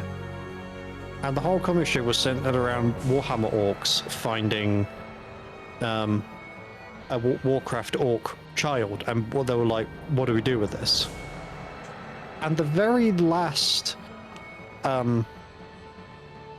panel was the Warhammer orc, was the Warcraft orc having beaten up the Warhammer orcs, and basically was turning around and going, "Hey babe, we got mushrooms for dinner," and it's like, hang on. Yeah. Warcraft orcs have very defined limitations in what they can do. Warhammer orcs On magic. get bigger the more they fight. And they wouldn't have reached the size that they were by losing fights. Or if they did lose fights, they won significantly more fights than they lost. Because one of them was like mega knob size. And it's just like, yeah, sure, the Warcraft orc, this one Warcraft orc could take on all three of them and win. Sure, buddy, sure. The comic strip I've seen where with involving Warhammer orcs was Warhammer orc going up to a guardsman, and the guardsman saying, "No, wait, I'm an orc." He's like, "What are you talking about, Umi?" And more orcs come along and say, "This Umi says he's an orc." And the other orcs just look at him and goes, "Well, he is an orc." And the orc just looks back at him and is like, "He's not an orc, he's an Umi." And the human's just like shrugging, just like, "I'm an orc. What can I tell you?" And then the next panel is like he morphs into an orc. It's like, "He's an orc! Hooray!" I just love the design philosophy behind the orcs in Warhammer 40k at least, which is just, most factions, by the Tower wanting to expand their hold and influence because they're a burgeoning empire and they need to for the sake of resource accumulation and stuff like that. Yeah. The Imperium is trying to hold on to what's left of their empire as they simultaneously find and lose planets at the same pace. Chaos is just doing chaos things. Eldari think they're the Eldar think they're better than everybody else because they murder fucking Slanesh into existence. And the Dark Eldar think they're better than everybody else because they continue to do said murderfuck. Yes. The Necrons are waking up across the galaxy and standing up and going, "Actually, this is our galaxy first, fuck off." The Tyranids are there for a snack, and the Orcs are like, "Just want a good fight, lads. It's all I want. Just want a good fight. Just want a good punch up. Want a good scrap." Yeah, I do love the Orcs, but every single one of my friends have got Orcs, and I can't collect them. That's why I went Tyranids. H-Mod says he made a soundtrack for his PC build videos. Started as a joke, but turned into a kick-ass metal album. Nice. Yeah, I stick my stuff on Bandcamp. Have you tried SoundCloud as well? That's pretty decent. Just don't put it on Spotify ever. Right, I need new paint water. This paint water is extremely pink right now. I also need a cup of tea. So, all right. I'm going to quickly disappear. Whilst I'm doing that, I'll leave you in the capable hands of Mr. Cornish. Oh, hang on. Hello. Keyboard combos. There we go. So you can watch him paint his horse, and I'll be right back. And cry while I do it. Indeed. Fed Sacrifice has been touring this. Oh, nice. Mega upsize reminds me I should speak to the wife. I think Simcock in this situation, if you have to ask, it's like going to a car dealership and seeing all the really expensive cars. If you have to ask the price, well,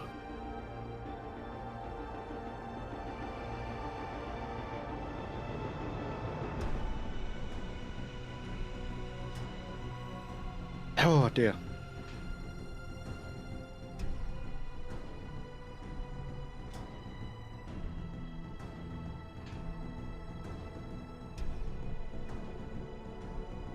All I'm saying is Godzilla is not what she used to call me.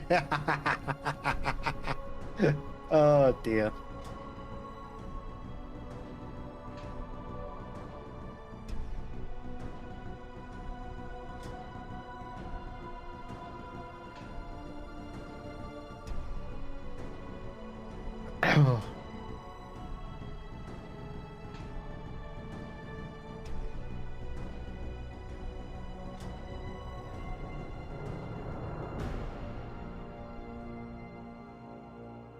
Right. I think the orange is done for now.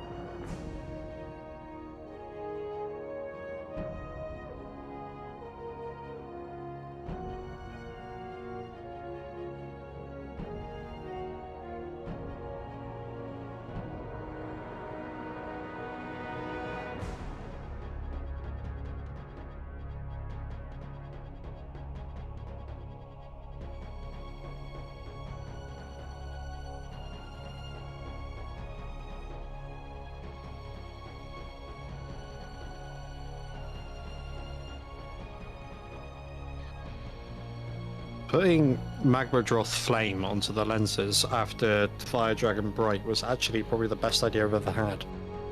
Because I can look over at the shelf where the vast majority of my army is, my guard army is, and I can see exactly where the horsemen are. Because when the lighting is just right, you can see the lenses from across the room. And this is not like a glow-in-the-dark paint or anything. But I could see them from across the room, and I'm like, ah, there they are. There are the things that have caused me pain and suffering. But once these are done, I can move on to something else. And then I'll be happy. When the moon hits your army, yeah. That's amore.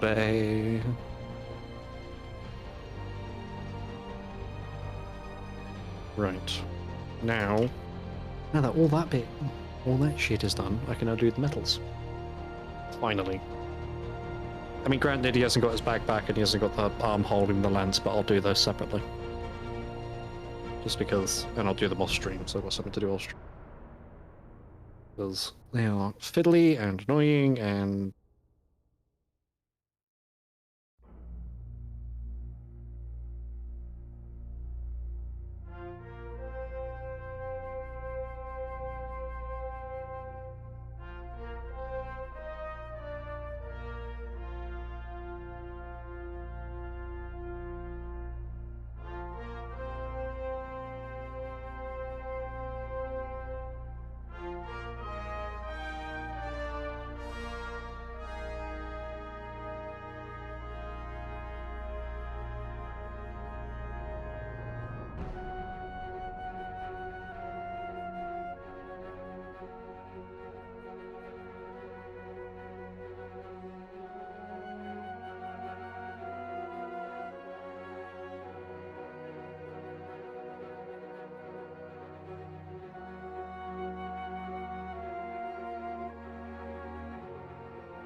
Oh, hello.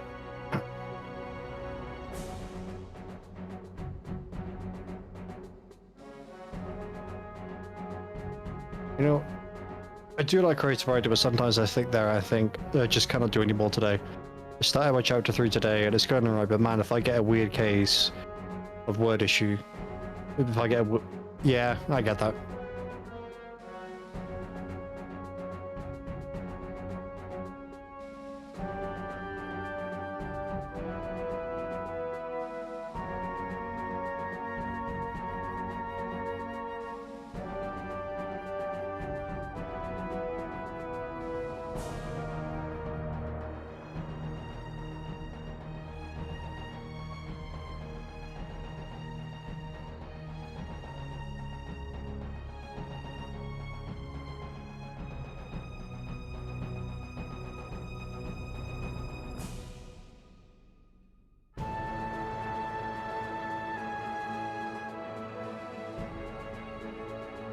Except unfortunately, when I get issues with my words, it's because I'm trying to talk. I've generally started asking ChatGPT to unbullshit my brain by writing a vague gibberish mess of what I vaguely mean. Careful, careful! That road lies madness. As evidenced by that one guy.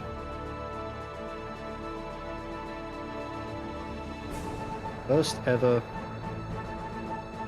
I return. Welcome back. First ever documented case. No more about it than is already in my head. What guy? Oh, a guy had like a full-on psychosis breakdown because ChatGPT basically convinced him that everyone in his life is out to get him and that he should kill them all. Yes. Yeah. AI's making us all dumber and more mentally unwell, and we need to stop using it. But anyway, yes. Haha, I am back. I've returned. I have all the things. And, yes. No, I don't have all the things. I didn't bring my fucking paintbrushes back. God damn it. Oh, no.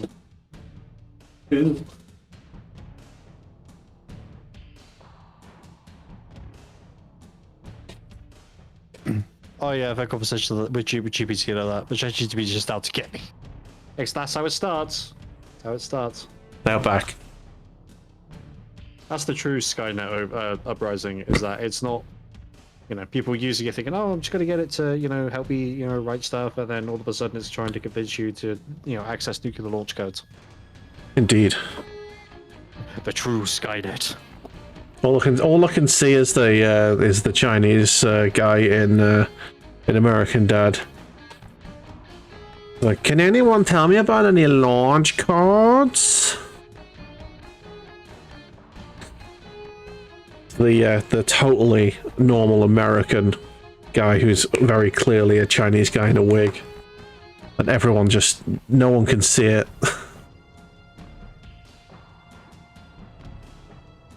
I do enjoy that series quite a bit. Much better than Family Guy. That's because Family Guy sort of devolved into what flavor of bullying are we going to bully Meg with this week? I guess.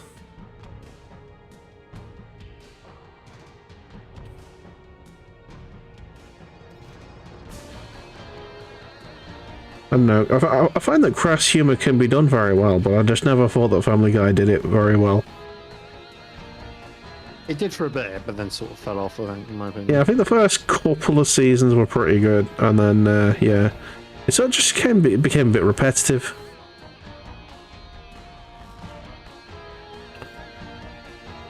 Ooh, bear. My dog is having a whinge. Like, you're not playing his toy again. No, I think he wants me to play with him, and he's like, Father, you're ignoring me. You're ignoring me, Father. I hate this.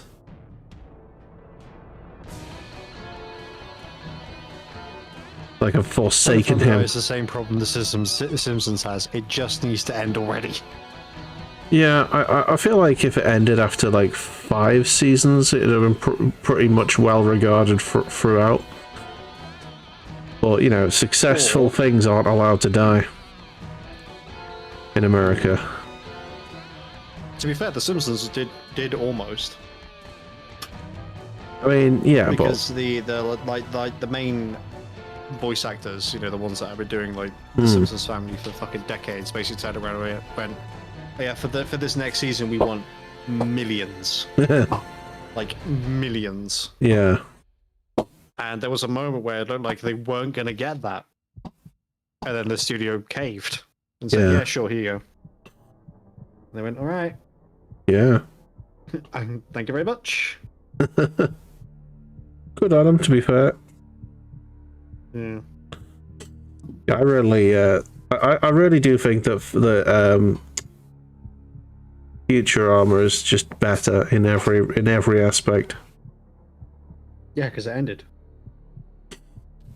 Well, it's ended a few times, but yeah. Oh no, he Matt Groening ended it. It's such a brilliant way that he did end it. I've not seen it yet, so yeah.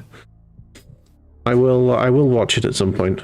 Well, I'm watching through them at the moment, so no spoilers. Okay.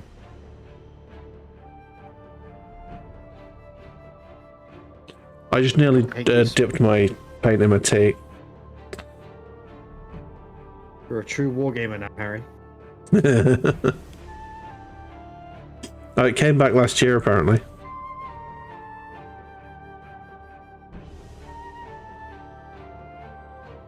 As what?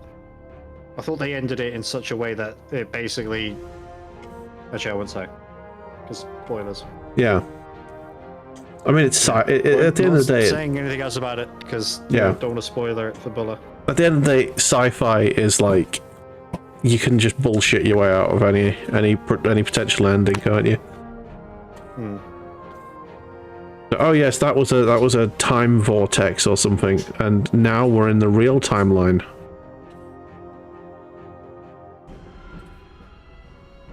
I'm pretty sure Rick and Morty did that a couple of times. I've not seen the latest seasons of that, to be honest.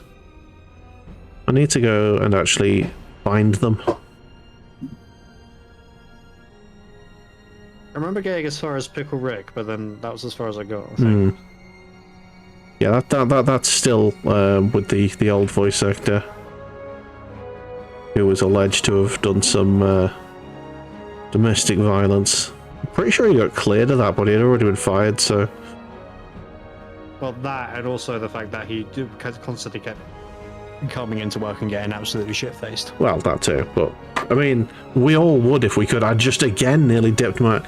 I need to move my tea. My tea is too dippable right now. It was proven wrong. Oh, was it? Well, the domestic violence or the alcohol? Probably the domestic violence. Because I did hear that. The wife thing, yeah. Oh, okay.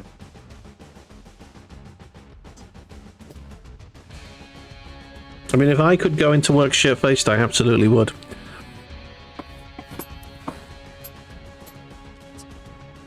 She got custody though. I mean, women tend to be fair. You have to be an absolute fucking nut job to not get custody as a woman. I will make no comment because I was subject to a very harsh custody fight when I was a kid. So, yeah. I will make no comment. That's fine. I will. I wish not. My mum and dad would stop talking about it whenever I see them. Like, oh, your mum was like really abusive. I don't care. It was 25 years ago. Get over it. Yeah. Like, I don't want to hear about it. You know. Yeah. I shan't pry. Yeah, it's all good. It just fucking irritates me. Just like, because when you're that young as well. Yeah. So I was 7 when my mum and dad when my mum and dad got divorced. It also coincided with my first ever Crohn's flare up. So all of this was happening while I was in the other end of the country, in a specialty children's hospital. Oh jeez. So naturally, despite how many times you've been told over the years, you think it's your fault. Yeah. Because that's how 7-year-old, fucking brains work. And then I'll get the reassurance, oh, it wasn't your fault, Oh, the shit your dad tried to pull during custody. Oh, the shit your mum tried to pull during custody. And I'm just like, I don't want to hear it. I don't want to hear it. In the same way that whenever I see you, Dad, I don't want to be getting it in the fucking neck for not not phoning enough or whatever over the past year. Yeah. I'm sure I should get it. He's my dad, but you can't raise a kid over the phone. Well, yeah, true. And that's primarily where he's been, over the phone.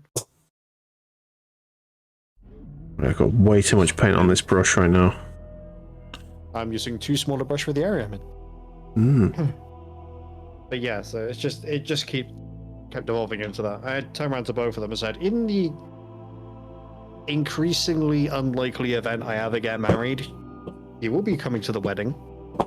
But if either one of you I said to my dad and my stepmom, if you have a pop-up mum or her husband, you're out. And I said to mum, like, I said this to dad because this came up briefly because he's also asking, where are the grandkids?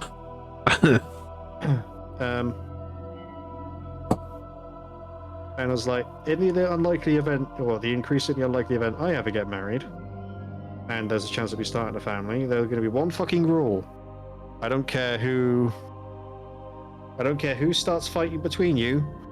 If you start fighting at my wedding, you're both out. Don't care who starts it. You'll end it. I will be finishing it. Yeah. I will be ending it. You're not there to hash out fucking old wounds that you, as fucking supposedly functional adults, should have cleared up a long time ago. No. Stop it. Stop it right now. Yeah. I don't know. But yeah, so that was a very fun conversation. Oh, you can't tell me what to do at your wedding. It was like, fucking can, mate. Fucking try it. Stepmom, and it's just like, do you not fucking hear yourself?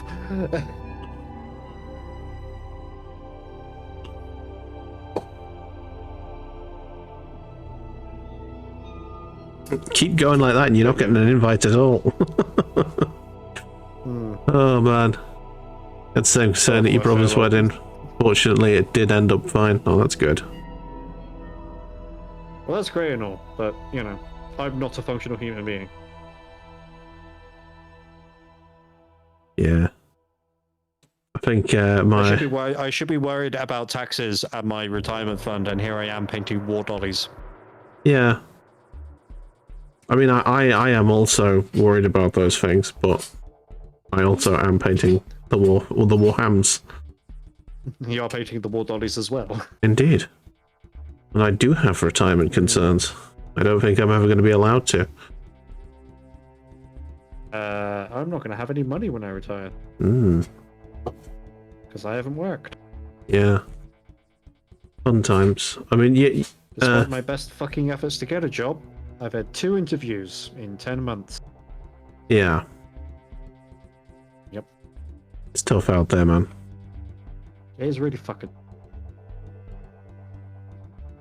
I think, honestly, the first job interview I had this year, honestly, I'm sort of really annoyed at. One, because they said, oh, contact this email to get feedback, and I did, and I never got feedback.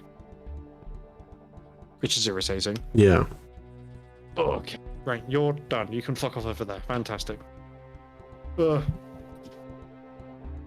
Oh, Christ. Oh,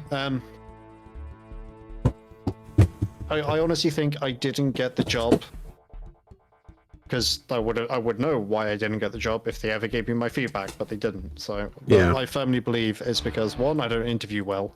Yeah. And two, I don't have access to my own transportation. Yeah. I firmly believe that's one of the reasons why one of the 2 reasons I didn't get the job. I mean, yeah, I'm not able to apply for certain. Basically, if I wanted to go up in the if I wanted to get promoted in my place of work, basically, I would need my own transport, and they don't understand that in order to get transport, I would need the money from a promotion. Yeah. It's like there was a study done. This is a number of years ago by disability rights activists, and they basically said that, you know, they have been studying the rise of the necessary qualifications thing, with having a full driver's license. Yeah. And the majority of people who don't have full driver's licenses are disabled people. So it was like a clever way of weeding out disabled applicants from the jobs. Yeah.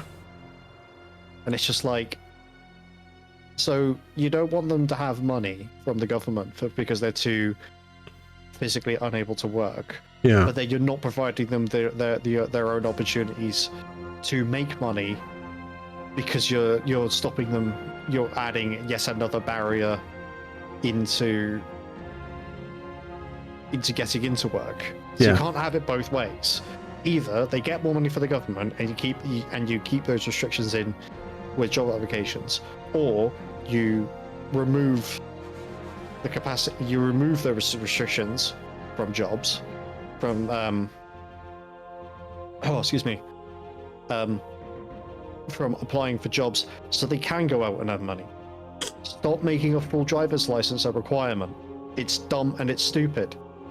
Also, have you seen how much it costs to fucking learn how to drive these days? Oh yeah. It's ridiculous. I was paying £25 an hour back pre-COVID for the brief time I spent learning how to drive.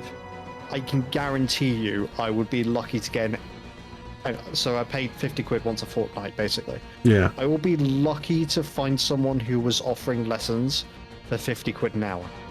I mean, to be fair, where I live, 50 quid an hour was pretty standard when I was learning. That was like way pre-COVID.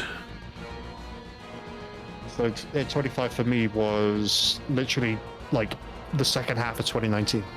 Yeah. But yeah. It was impossible to get a driving lesson, yeah.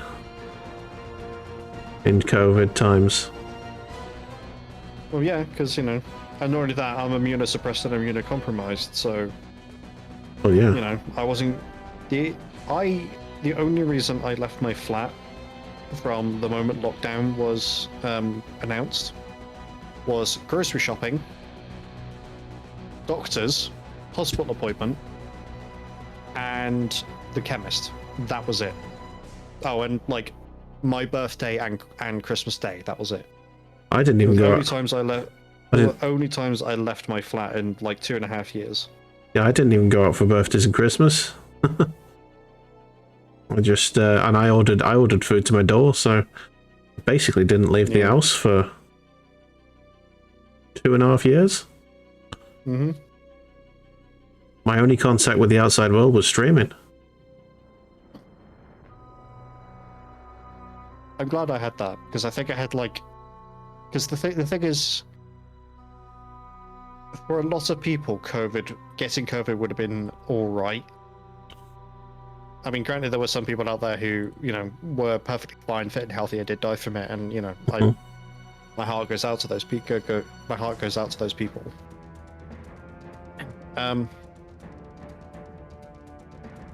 But at the same time, like, it was such an existential threat to me. Yeah. Because, you know, I have friends who could have got COVID, or if they could try to COVID, you know, there is a small chance they might die. With me, it would kill me. At least at the very beginning of the pandemic. It's different now with other vaccinations and stuff. I don't necessarily think that it would have killed me, but it would have fucking sucked. Because I've got respiratory problems, and I would not be able to... I'd be probably in the hospital on the air machines, you know? Oh, the ventilators. Yeah, on the ventilators, because my lungs are fucked. So I'm an ex-smoker and current vapor. Because apparently I can't quite give up the nicotine. And as I said, I'm immunosuppressed and immunocompromised. And I'm a TB risk. Nice. A tuberculosis risk because of the medication I have to take. So once a year, I have to go and have a chest X-ray to make sure that I'm fine, in that regard at least. So yeah, like, and of course, if I did contract like full-blown COVID, like at the beginning of the pandemic, like I would not be taking my immunosuppressant medication, which means everything that I take the medication for would flare up, which would leave me in an even worse state. Yeah. But yeah, so like I barely left, and the one thing that absolutely appalled me, well, I say the one thing, there were many things that appalled me during the pandemic, but the one that really got to me was being at the hospital for an appointment and people still not washing their hands after using the bathroom. Like, you've been told to wash your hands to help prevent COVID, and here you are shaking your fucking tallywhacker, and then walking away without washing them. Come on, dude. Like, it's 3 months into the pandemic. It's not that difficult. It takes 30 seconds.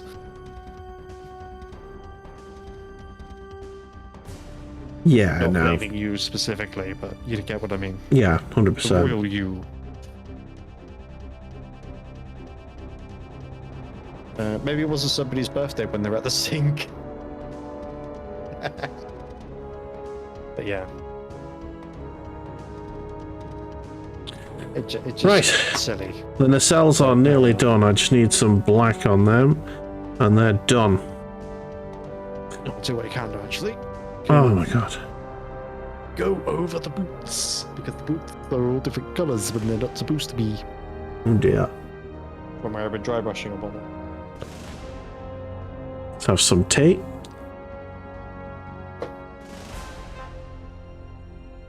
Ooh, still piping hot.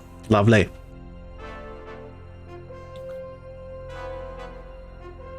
It's always good that when you have a cup of tea. You think, oh shit, that's been there for like 20 minutes. And Yeah. you take a sip of it and you're like, oh fuck yeah, it's still Tea on. lids. Tea lids, motherfuckers. It's what you want. Hi, Bear. Hello. Little Doge. What have you got there? What are you doing? You're saying hello. Hi, Bear. Hello. What is it that you're doing over there?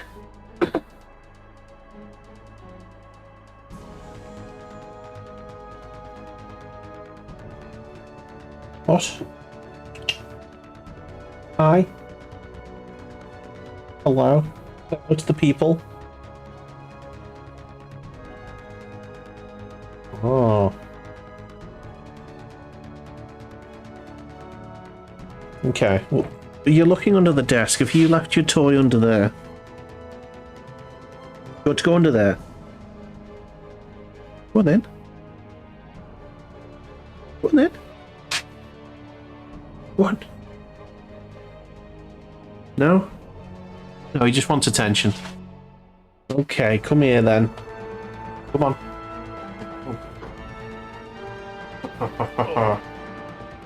Lovely bear. Lovely bear. Oh, bear. Oh, Christ.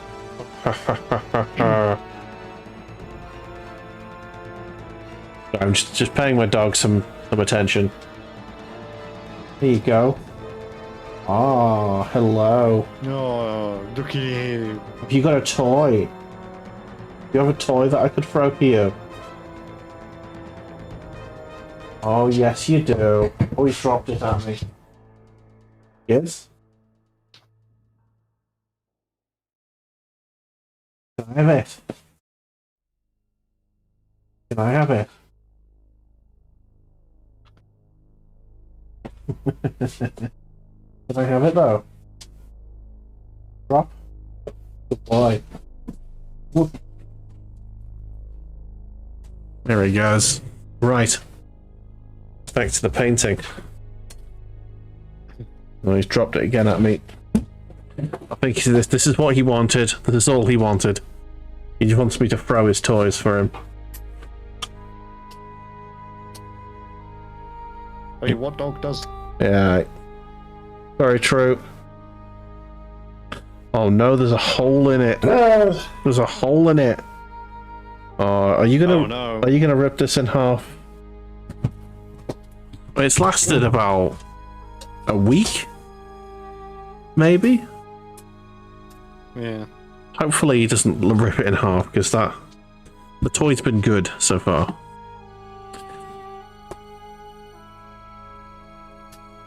Right, so let's get another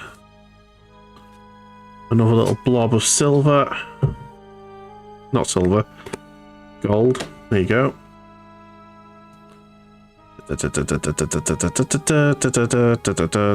Mix. Okay. And this is the last colour. This is where it all comes together.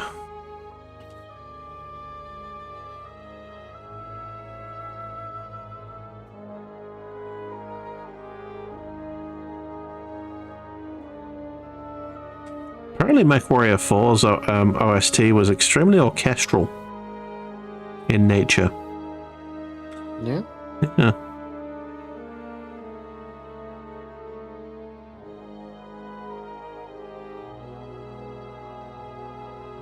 Watching you paint that grill makes me wish that I could commentate like a golf caster.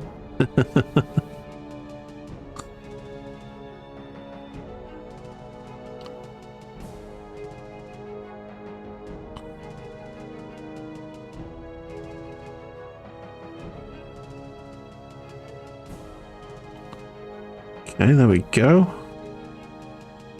The grill gets done.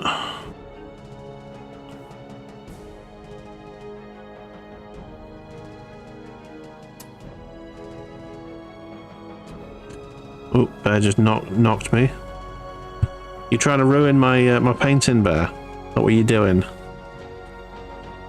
It's gotta be like calm and somewhat close to the mic, haven't I? Just there's a deer been knocked into the bunker. That's gonna be problematic for him for his next stroke.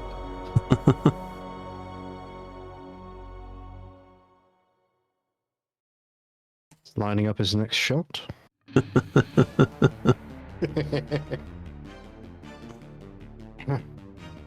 Tigre, now we'll have a mate. We're gonna have a Wednesdays where we meme 50% of the time and paint the other 50. exactly. Yeah, Tigre, now would be the time where I am painting some detail.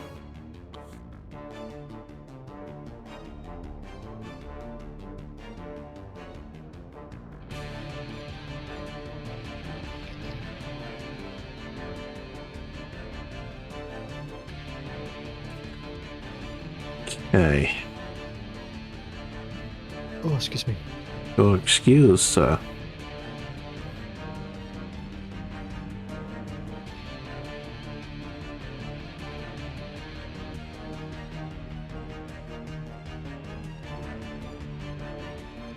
God damn it, Cornish. Fine.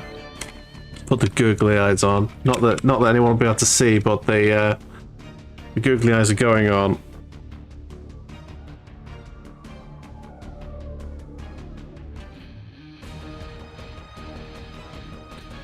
Extremely difficult to see what the fuck's going on now.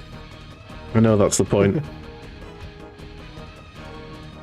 I hope this is going to turn out okay. If it doesn't, I'll be furious.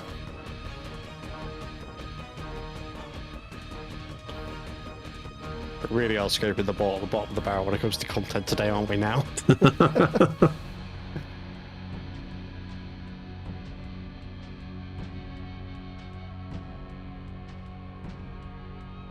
mean, it could be worse. It could be, you know, fucking Smeagol golf casting this.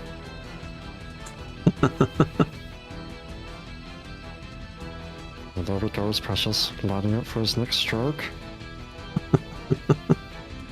Elfie hobbitses. Beautiful shot, Precious. Beautiful shot.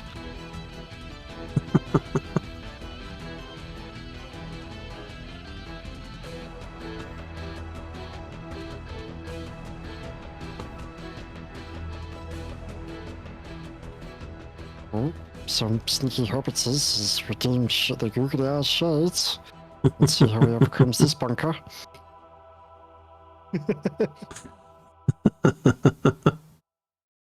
Oh, dearie me. I think I'm a little bit too good at doing Smeagol and Gollum. Sometimes, yes. I am surprised.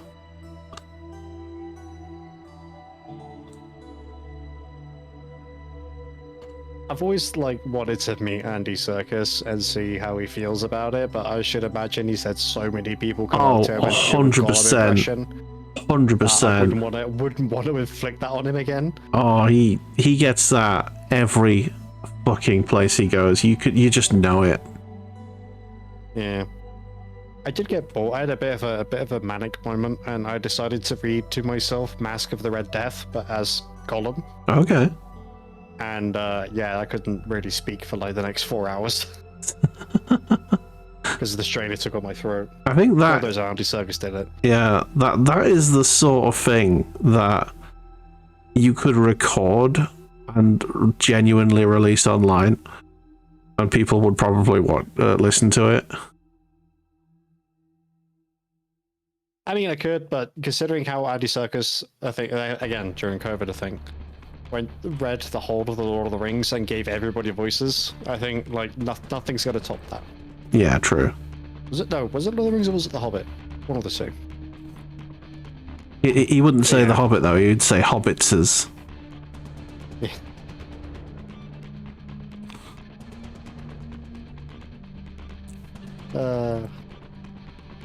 Well, Georgie, we're going to be reading chapter 3 of The Hobbitses. I do actually have The Hobbit on my bookshelf. Oh man, I'm pretty sure I've got. Not the Lord of the Rings trilogy. That's actually on my Christmas and birthday wish list. Yeah, Lord of the Rings trilogy is shit. One of the few times where the films are genuinely so much better than the book. There's no fucking point. No point in reading. Yeah. I remember trying to read them like when the films first came out, and I really struggled with them.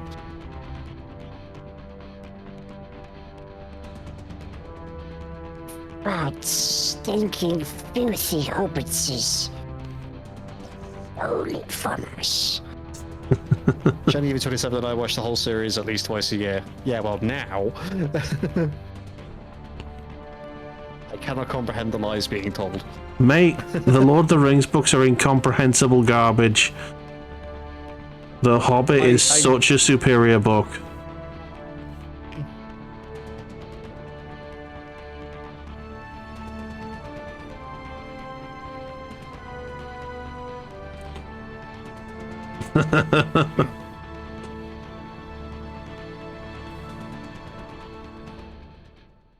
Someone, you know, that whole is too a lot, depends on the context, X, no, X, yes. Yeah. You seen that meme? Yes.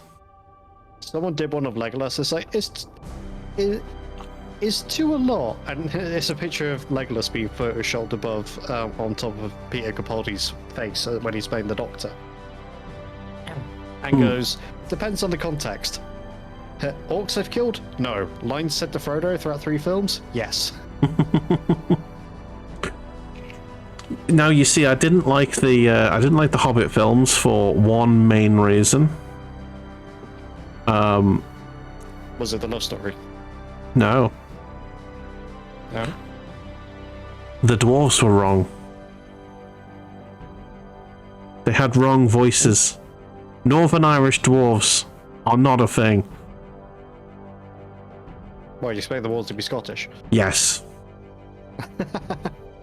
They must all be Scottish and they must all have beards. Oh, so... And this is why I hate the squats. I can't collect the squats until they have proper beards. I'm sure somebody's done like 3D heads for them. They probably have, but they probably, looking at the armor, they're probably not very easy to do. Yeah. So I remember a friend of mine ran a D&D game. We didn't run for very long because scheduling conflicts, and then we said, "Oh, we'll pick it up again at some point," and then never happened. Yeah. And I decided to play an elf. It is a very rare occurrence for me to play an elf due to a whole series of issues in tabletop RPGs where everybody plays an elf and thinks because they're playing an elf they have the right to be a cunt to everybody for no reason. Right. I played a drow once. That was fun. I gave him an Australian accent because he was from down under. Genuinely did, but it ended. The accent ended up being like a cross between Australian and Cockney, and it was weird. It is hard to maintain an accent sometimes, particularly for a part. But that's why you go to acting school for, don't you? Exactly. Supposedly. I don't, but some people do. Yeah. And I built an elf. He was a fighter. Except I just went the most un-elf elf that I ever made. Because everyone expects him to be like, you know, like Sindrian, like a lot of the elves are in Lord of the Rings. Yeah. And I was just like, no. He's a fighter, specializes in heavy armor, fights with a hand axe and a shield. And they were like, "What's your name?" I went, "Right. My name is whatever his name was. How you doing?" And I was just like, and everyone else involved was just like, "Okay, I love this. Great, we get an elf that's not going to be a gigantic fucking asshole because he's an elf." I love Billy Connolly as Dane. Would you mind just sodding off? Billy Right. Connolly, for that small part, was Shades fantastic over. casting. Yeah. But as I said, was Irish to begin with an arcane Billy Connolly. Didn't last long. Yeah, it's hard to maintain. Yeah, it is unfortunate, like how disabled Billy Connolly was whilst doing that role. Yeah. Yeah, the only reason he was on the warg, is it? Whatever the wolf he was goat. on. Oh, was he on a goat? Oh yeah. Goat. Yeah, It was goats. Yeah, the only reason he was on that so much was because he couldn't walk. So, yeah, they had to, you know, find a way to get him round the place. So, yeah. Yeah, he's not well. Tim Curry's not well. I mean, Tim Curry's getting better. Tim Curry's not been... Well, yeah, but also Tim Curry's not been well for a very long time. Yeah, exactly. He had a massive stroke, and he did his first acting role this year, didn't he? In a B-movie horror film. He played, he played a like the villain in a B-movie horror film. I think the people who made it basically just chanced it. They were fans, and they just went, "We have a thing that would love you to be in. I know that you haven't acted in a long time. Do you fancy it?" And he just went, "Yeah, fuck it, let's go." So the last thing he's credited with is something called Stream.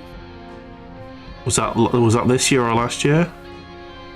Yeah, last year. Yeah, But he is that was also it. currently in something called Dagon Troll World Chronicles. Nice. That'll probably which is be still an currently filming. Yeah, that'll probably be a voice acting jobby. He Yeah, has done a fair amount of voice acting since his disability. It was a stroke, wasn't it? Yeah, massive stroke. He can walk on crutches now though, which is good. Yeah. Well, probably for short periods. I think he still uses a wheelchair for the majority of his movement. Yeah.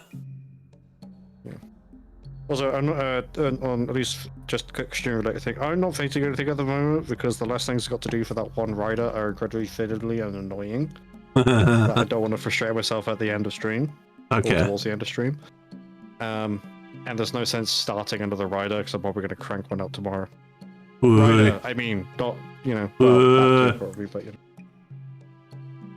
We all know what you mean. Way. Sorry for the police to knock on my door. Could you explain why you disappear from the UK on internet-wise for like a couple of hours every day? Why do you think?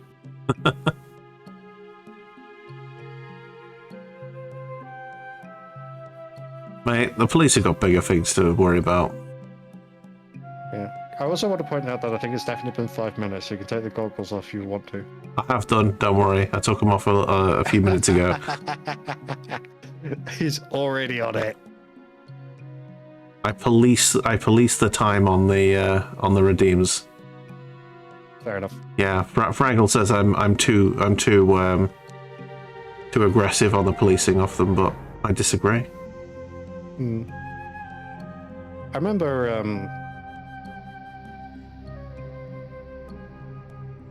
oh, what was he called? What was he called? So I used to play in a homebrew tabletop game, Hmm. and it was kind of like a mix of Cyberpunk and Fallout. Okay. So there was a worldwide apocalypse, but it wasn't like a single thing. It was like a multitude of different things, like a cascading thing. Yeah. So it wasn't just nuclear bombs. It was nuclear bombs. It was chemical weapons. It was the weird virus at the same time as well. Yeah. And there are still some parts of the wasteland, effectively, Hmm. that had greenery in it, but like 80% of the world's vegetation died. Yeah. And as a result, population collapse and yada yada yada. And I remember playing a character who was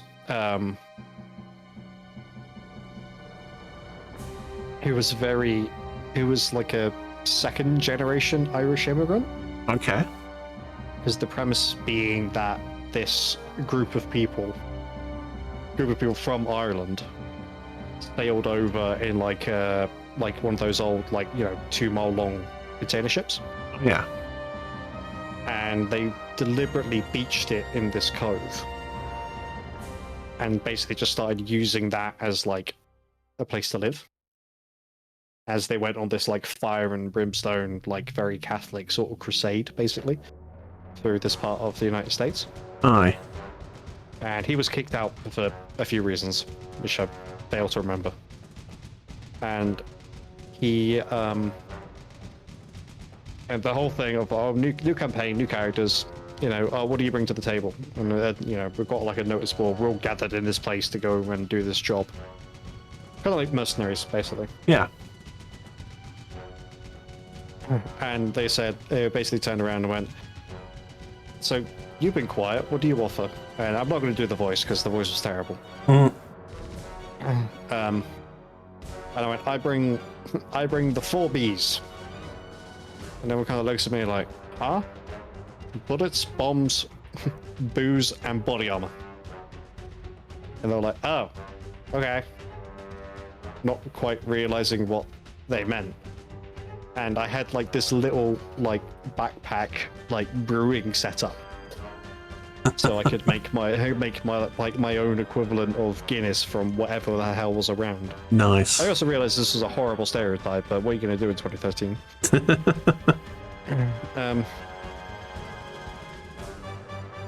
And yeah, he was great. I loved him, and then he got ripped off by somebody else. Aw. I'm also playing like this Irish-inspired person who has an accent and is big and strong and does these things. I'm like, oh, okay, buddy, I see what you're doing. So I was playing a different character at that Bloody point. hell. Yeah. Very main character energy, wasn't it? Or wannabe main character energy.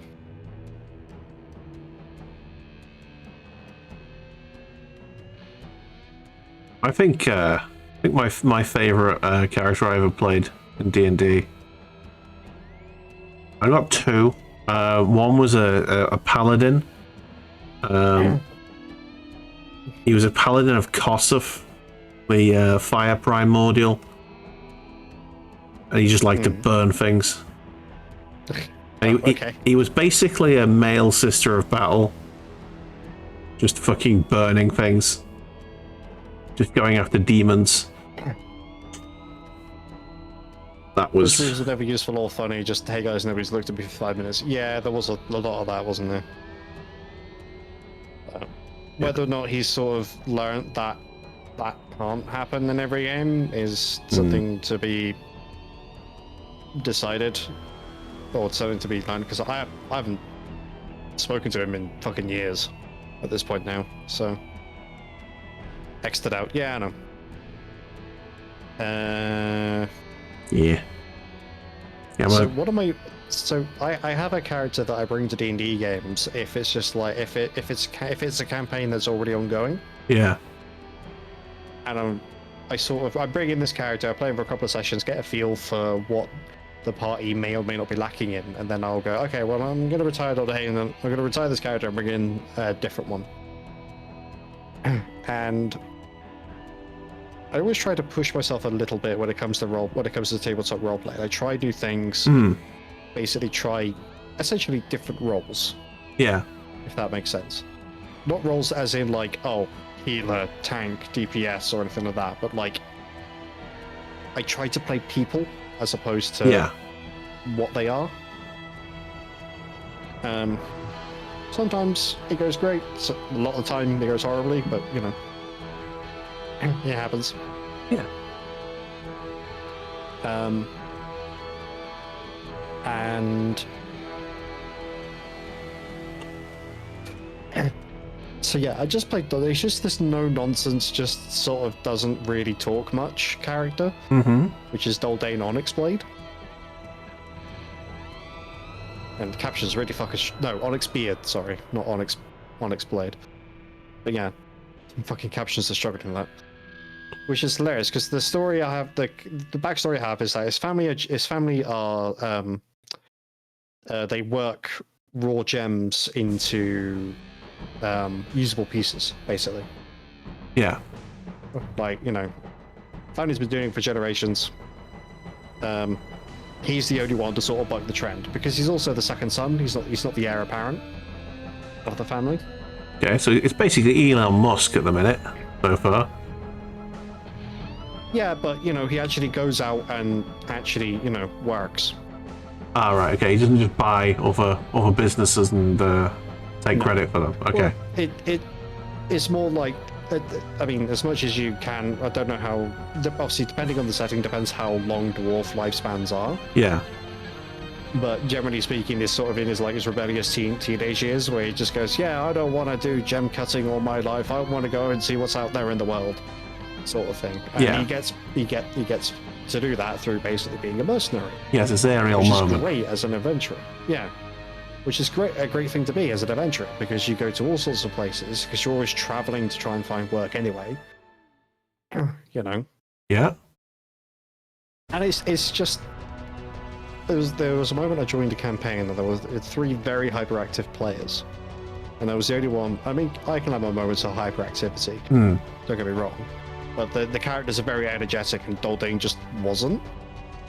Just not that sort of person. And I tag along with these 3 players, and there's a point where we have to go into the Feywild, and to do that you have to go through a portal. But when you go through the portal, you're immediately underwater. And the only instructions I got was, in order to get there, you have to go through the portal. There was no description, nothing like that. And I was like, okay, huh. So it's like, okay. Doldain sort of watches the other 3 go through and he goes, yes, I gotta go through. So he goes through, and it's described as, you're now underwater. I was like, okay, am I swimming up? Am I swimming down? Am I going left? Am I going right? Am I being carried by a current? What's going on? It's like, you look down and you can see that there's the other portal there. And I went, okay. Can I ask a question? And he goes, yeah. And he goes, I don't think I need to roll athletics for this, because everyone else have been making athletics rolls. So one was one character was a barbarian, like a barbarian ranger, multi-class. One was a Feywild sorceress, and the other one was a bard. And I'm like, I don't need to roll athletics for this. And the DM was like, okay, can you explain? And I went, well, 1, Doldain is a dwarf. 2, he is very stocky, like he even filled out the height and weight characteristics. And then like, okay. Bear in mind, it's not fat, it's muscle, mostly. Yeah. You know, he's not a fat dwarf, he's a muscular dwarf. And he's also wearing full plate armor. Yeah, if the thing he's trying to get to is directly below him, he just holds his breath and disappears. Yeah, it was literally, it was like, okay, well, how much does plate armor weigh? And I went, well, considering plate armor isn't literally just metal strap, isn't just, plates of metal strapped. There's a layer, there's, your underclothing, there's your gambeson, there's all the chainmail that goes in between the plates as well. So the only difference between chainmail armor and plate armor is that plate armor is just chainmail with plates strapped on top of it. Yeah. So, and if we say we abide by the golden rule of wearing plate armor, which is never more than a third of your body weight in terms of armor, Okay. like Daldane is like, 200 kilos, which is like 400. I want to say like 440 pounds. Yeah. Which is pretty hefty. Dwarves are heavy beings. Yeah. Why they're hard to knock over. So if we use the kilos, because that's easier to divide by 3-ish, we're easily looking at about 65 kilos of metal that he's wearing. So yeah, Daldane's not even gonna bother swimming, he's just gonna sink. And it's just like, okay, it just crosses his arms and just sinks all the way down like this, like 100-meter distance between the two pools. Which was really funny because the Barbarian Ranger was really annoyed because he rolled like a 17 on the dice, which including bonuses came up to like 27 or something like that. And he gets outdone by a dwarf doing nothing apart from crossing his arms and looking grumpy as he just plummets straight down to the other end of the pool. Nice. This was also the same character that decided that were like there was this really strange thing where that happened every time, like something wasn't going our way, like we were getting beaten up in a combat that should be a challenge, sure, but we're getting steamrolled by it basically. And I just go, fuck it, I'm doing a thing. And it got to the point where me saying doing a thing, meaning some ridiculous bullshit is going to happen and it's going to work. Genuinely. And I was getting pissed off because one of the player characters, I won't mention who, Okay. managed to activate a trap. Okay. And this trap summoned 4 disgustingly difficult creatures. One was an undead what was it called? Basically, it was an undead bear with great white sharks for arms that had barbarian levels. Nice. The other one was something called an Iron Jaw Cerberus. I think another one was a basilisk. Classic. And I forget what the fourth creature was. I think it might have been a hydra. Hmm. And he manages to stand in between all 4 of these giant summoning circles, and then complains that he's getting disadvantages. It's like, yeah, because you're flanked by 4 creatures that are 3 times higher than you in the size category. They are beating you to a bloody pulp. Barbarian levels are going to do nothing for you. Yes. And we managed to fight down, we amazingly managed to kill the Hydra really quickly somehow. Hmm. And so all that's left is a basilisk, which is just rolling terribly, at least. Yeah. Like, just couldn't petrify anybody or anything like that. And then, so there was still this, Franken Bear Sharken, or whatever the fuck it was called. Man Bear Pig. And what was it? Yeah, Man Bear Pig, but with sharks. Mm. And this Iron Jaw Cerberus. And I get round to the other side of this Cerberus, so we got the D&D rule of having a straight line between my character and this barbarian, Yeah. so we can both get flanking. So at least it mitigates his disadvantage when fighting the Iron Jaw Cerberus. So I'm like, okay. I went, I'm going to do something random. I'm going to do some random bullshit. And the DM was like, okay. I was like, I want to roll a grapple check on the Cerberus. And he's like, where are you trying to grapple it? And I go, like, the base of the tail. And he goes, okay, roll me a grapple check. Natural 20.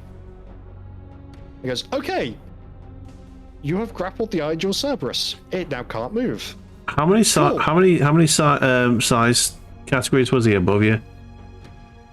I think the Cerberus was only 1, I think. Okay, so if it's 1, that's fine.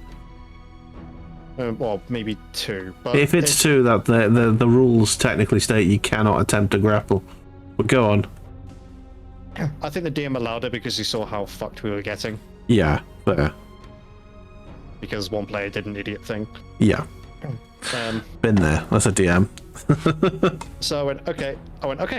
There's a code. Okay, so that's your action. Cool. I activate action search because I basically just went fighter champion, so I've Yeah. got action search for days. And he goes, okay, what are you going to do for your action search? I'm like, I am going to suplex the fucking Cerberus. And he went, I'm going to let you know right now, you're only going to do this if you score a critical. And I went, that's fine. I crit on 19s now. Because champion gets improved criticals. Yeah. And I rolled a 19. Oh. So everyone kind of looks at and just watches as like this, like 4'7" dwarf grabs this fucking Cerberus, basically just like anime style fucking just picks them up and slams him over his shoulder. And it's just like, hey man, like I'm not gonna, I know in theory the rules say that you can't, but Hey. brilliant. Saved the barbarian's life, not that he ever thanked me for it. Oh. Because at that point you only had to deal with one creature rather than rather than 4. Yeah. But yeah, I did not. Like, I mean, I don't get me wrong. I have my moments where I could be somebody awful to play alongside with. I fully respect that. Yeah. That's why I've sort of taken a step back from tabletop gaming for quite a while now.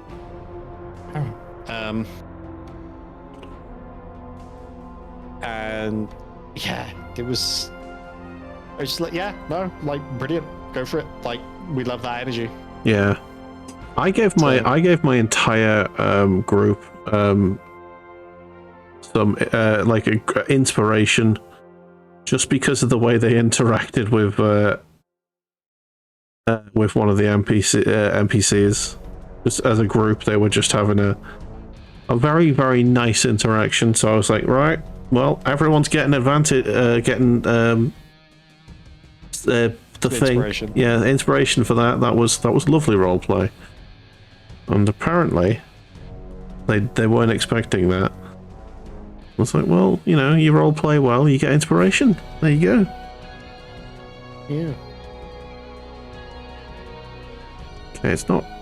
I wouldn't call this like tidy or anything, but it I mean, is. to be fair, you are painting the underside of the model, Yeah, so you don't have to be as tidy. You can be a little bit sloppy. yeah, it's definitely getting there now. I also realised that I probably could have actually taken the bits off the sprue that I wanted to take off and paint them and had them done by now, but hindsight is 2020. Aye, true that.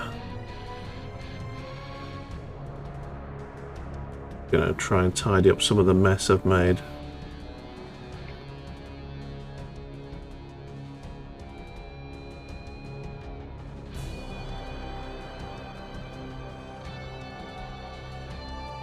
Oh dear. Oh dear, indeed. Yeah, I think I need to put a new coil in my vape, I think, at some point. Sorry? I think I need to put a new coil in my vape, that's why I keep coughing. Ah, Which is weird, because it doesn't look burnt out at all. Which is what it normally does when it needs changing. maybe it's just covered in shit and you need to clean it. Yeah, maybe. I also need to stop fucking huffing on it like it's a breathing apparatus. That'll probably help. Yeah, probably. Yeah, no idea why, but one of my friends who's never smoked a day in his life started vaping. I don't understand. I mean, it's going to sound silly. I can see it being handy in certain situations, depending on what job you got, what job you have. He doesn't have any job. Oh, he's an idiot. Yeah. But now he's properly addicted to it. It's like, alright, well, no idea Does he why he use started that. nicotine or no? Huh? Does he use nicotine stuff or no? I'm assuming so, yeah.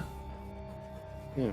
Yeah, he says he does it to relax, and I don't think it'd be very relaxing if he didn't have nicotine in it. I mean, there happened a couple of times I've tried to go nicotine free. Okay. And yeah, I mean, I found that I was using it more because my body was sort of expecting a nicotine hit and it wasn't getting it. So the body was like, "Yeah, keep doing it. Maybe there's nicotine in here somewhere. We're gonna keep digging for it." But yeah, like I don't know. Just so happens nicotine doesn't go Cornish free. Yeah, apparently not. Screw that. Yeah. Oh shit. Some 7-year-old robbing their parents' lipstick going on here.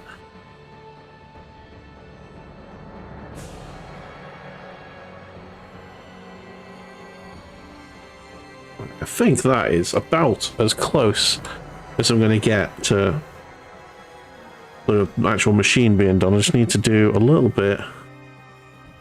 I don't know, actually. I think I'm quite pleased. Yeah, the dude looks fine. I don't think I need to do anything on him. Oh, maybe a little bit of that black there.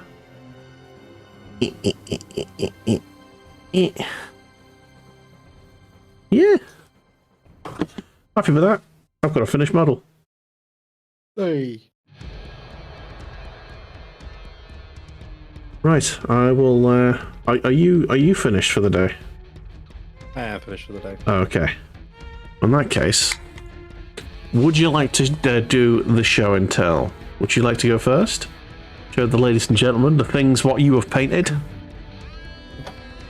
Thing I've painted. I will snooze the ads for a second then. Just grab the focus control so it's not ass to look at. There we go. It's bright because I've got the light directly underneath the camera. Yeah. So, yeah, I have mostly done this guy. I know there's some details on the rebreather, but by the time his lance goes on, you won't see it. There's no point painting that really. Nice. But yeah. Lovely work. See, the horse is pre-painted before stream, so Yeah. because that saved me so much fucking time, and nobody has to sit there watching paint dry. Indeed. Well, I have. Oh no, I need to actually put its engines on. Which side are you?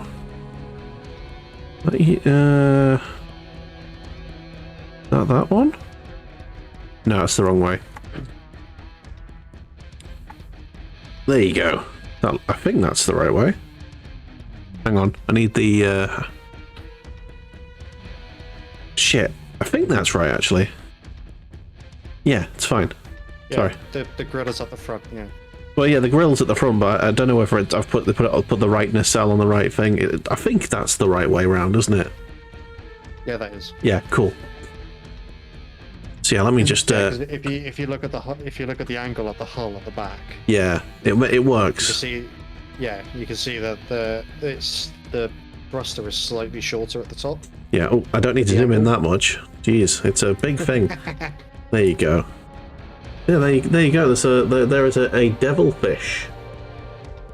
Looks really good. Well done. Devilfish transport. All shiny and bright. Oh, there's a bit of grey going on there. I did not notice the bit underneath the porthole. I'm gonna have to get a brush in there. It's fine. Oh no. But there you go. Bottom is all done and everything. Although I do have there's a little hole there that I'll have to put the see-through base on at some point. So yeah, there you go. Yeah, but that's where the base goes. You can be, forgiven for that. Yeah, lovely stuff. Apart from the grey bit there, I'll paint that off stream. But yeah, I finished it, lads. I finished it. It's done. Hey, Fucking well done. Fucking done. Jeez. Oh yeah, and also, well, added detail. You can the back flaps open, and if I angle this correctly, with a bit of light. Oh shit! Sorry. Move the camera, not the light. Ah, and the camera's gone again. There you go. You can see inside. Yeah, you painted the inside. I did. Ah. There you go. Lovely. Nice. There's some benches and shit. Nice. Okay. Shall we have a look at the Discord? So I know at least one person has posted some stuff. We do. The big kahuna by HMods. Indeed. Right. So I turned my camera off and I put the Discord on. Yes, there it is. Currently showing Cornish's camera. Let me just, for Cornish's chat's benefit, I will change my virtual cam to the Discord, so you guys can see that. There you go. Let's go into cam reception. Let's go into the server. This is our Discord server. HMods has put this on. He has done a Warhammer 40k themed tower, which is ridiculous. Look at that. It's got the purity seal. It's got a little sort of window in there, like a temple window. I love the grill on the front. That is so sick. Amazing. Well done. I think that's a larger article, but I can't bring that up because it's not in the Discord. Sorry. You really need to trust me. Do I? Yeah. All right. I'm gonna need to set something up for that. I just need to take my hoodie off because I'm bloody boiling. I'm literally boiling my face off. Oh, there we go. Okay, so if I open this visit site, right. So I need to somehow put this on screen. Add display capture. Boom, there you go. So here we go. Here's my display capture. You don't need to see all of it. Where's my keyboard's covered in stuff, so you're seeing all of it. I'm seeing it on my end though through the camera. You're not, because I can't. I don't think the can I? Oh yeah, I could. Not too far away from Discord either, so display capture, plop. There you go. That should change to your on yours. Sweet. Yeah, it has. So here's the here it is. Other things. We've got a dice tray at the top. Nice. Oh, that is a sweet stained glass window. Yeah. Nice. I love the purity seal. It's got HMods as well. That's fantastic. That is extremely fun. Again, the grill is lovely. Oh, the other side's got stained glass as well. Oh, sweet. Oh, the dice tray's a window as well. It's got some stats. It's a removable one, I think. Yeah. Oh, nice. Oh my god, you got some marines and stuff inside. They got the front is magnetic and rotates. Oh, very good. Wow. Okay, so you've got a sort of I predict melted plastic. I'm not gonna lie. If you actually try and run a game with this thing, I predict melted plastic. I mean this in the gentlest way possible. I suspect the minis have been placed there for the photos, and that's it. Oh right, okay. Well, nope. I've stress tested it. Oh. Okay, well there you go. Excellent stuff. See, told you it was worth putting it on. Yeah. I was more worried about the Mod Podge and glue. Yeah, that's fair. Right, let's get back to the Discord. We have some alien themed minis with some BattleTech minis in the background here from Malik. They look like they're going to be very fun to paint. I mean, the alien's already done pretty much. You just need some silver bits. But yeah, I love the paint scheme on the back. Very simple but effective on these mechs. That I used to put down the terrain paper I put in that came in the box. Ah, okay. Nice. We've had a long discussion about Tyranids after I bought some Tyranids last week. Yes. Here is Badger with his dwarves, his space dwarves. He has he's actually finished his combat patrol now. So there they are. Nice. The full lot. Tough to paint the Tyranids your first try. I still dislike the amount of beard they have. They have not enough beard. But I do like the little bikes. They're fun. I bet they're shitting in the actual tabletop. No idea. No idea either. But yeah, well done, Badger. Lovely work. That's his bikes. From the 15th and before is from last week. It is indeed. Yes, because that's where mine got up to last week. It's significantly shinier now. But there you go. Nice. Thank you very much for posting that, HMods. Thank you, Badger, for posting your dwarvies. We'll be back on this next week for more. And hopefully I won't be painting a Death Rider. This is true. So, Cornish, would you like to give the ladies and gentlemen an idea of the things that you are doing on Twitch and outside and elsewhere? Where can they find you? Well, they can find me here on Twitch at TheCornishKnight. At TheCornishKnight. Very important. Yes. I am... I don't think there's any point in me really sharing out my socials, to be honest, because I don't really do anything apart from just retweet the occasional stuff. No. And post when I'm going live. So I'm also on YouTube as well as, I think... Hang on, let me check. View your channel. Yeah, I'm also on YouTube as at TheCornishKnight again. Yes. I very rarely post on there, to be honest. Like, it's more of a sort of repository of things more than anything. And not, yeah, it's not very consistent. So you're doing subscribe. Friday's BattleTech night, is it? Yes, Friday night is currently BattleTech. That will be when I'm in the last 1,000 days, I think, of the career mode. So nice. I might be done before Christmas. Who knows? Lovely. Because I have a terrible habit of getting into like long missions that it's like, oh, we've been playing this for 5 hours and the timeline has advanced 3 days. So yeah, that's mainly me doing dumb stuff. So you know. After that, I don't know what's going to happen. Don't know how long battles it's going to take me. So we'll see. Yeah. But unless real life circumstances happen, I'll be back here again on Wednesday. Indeed. For more Paint Club.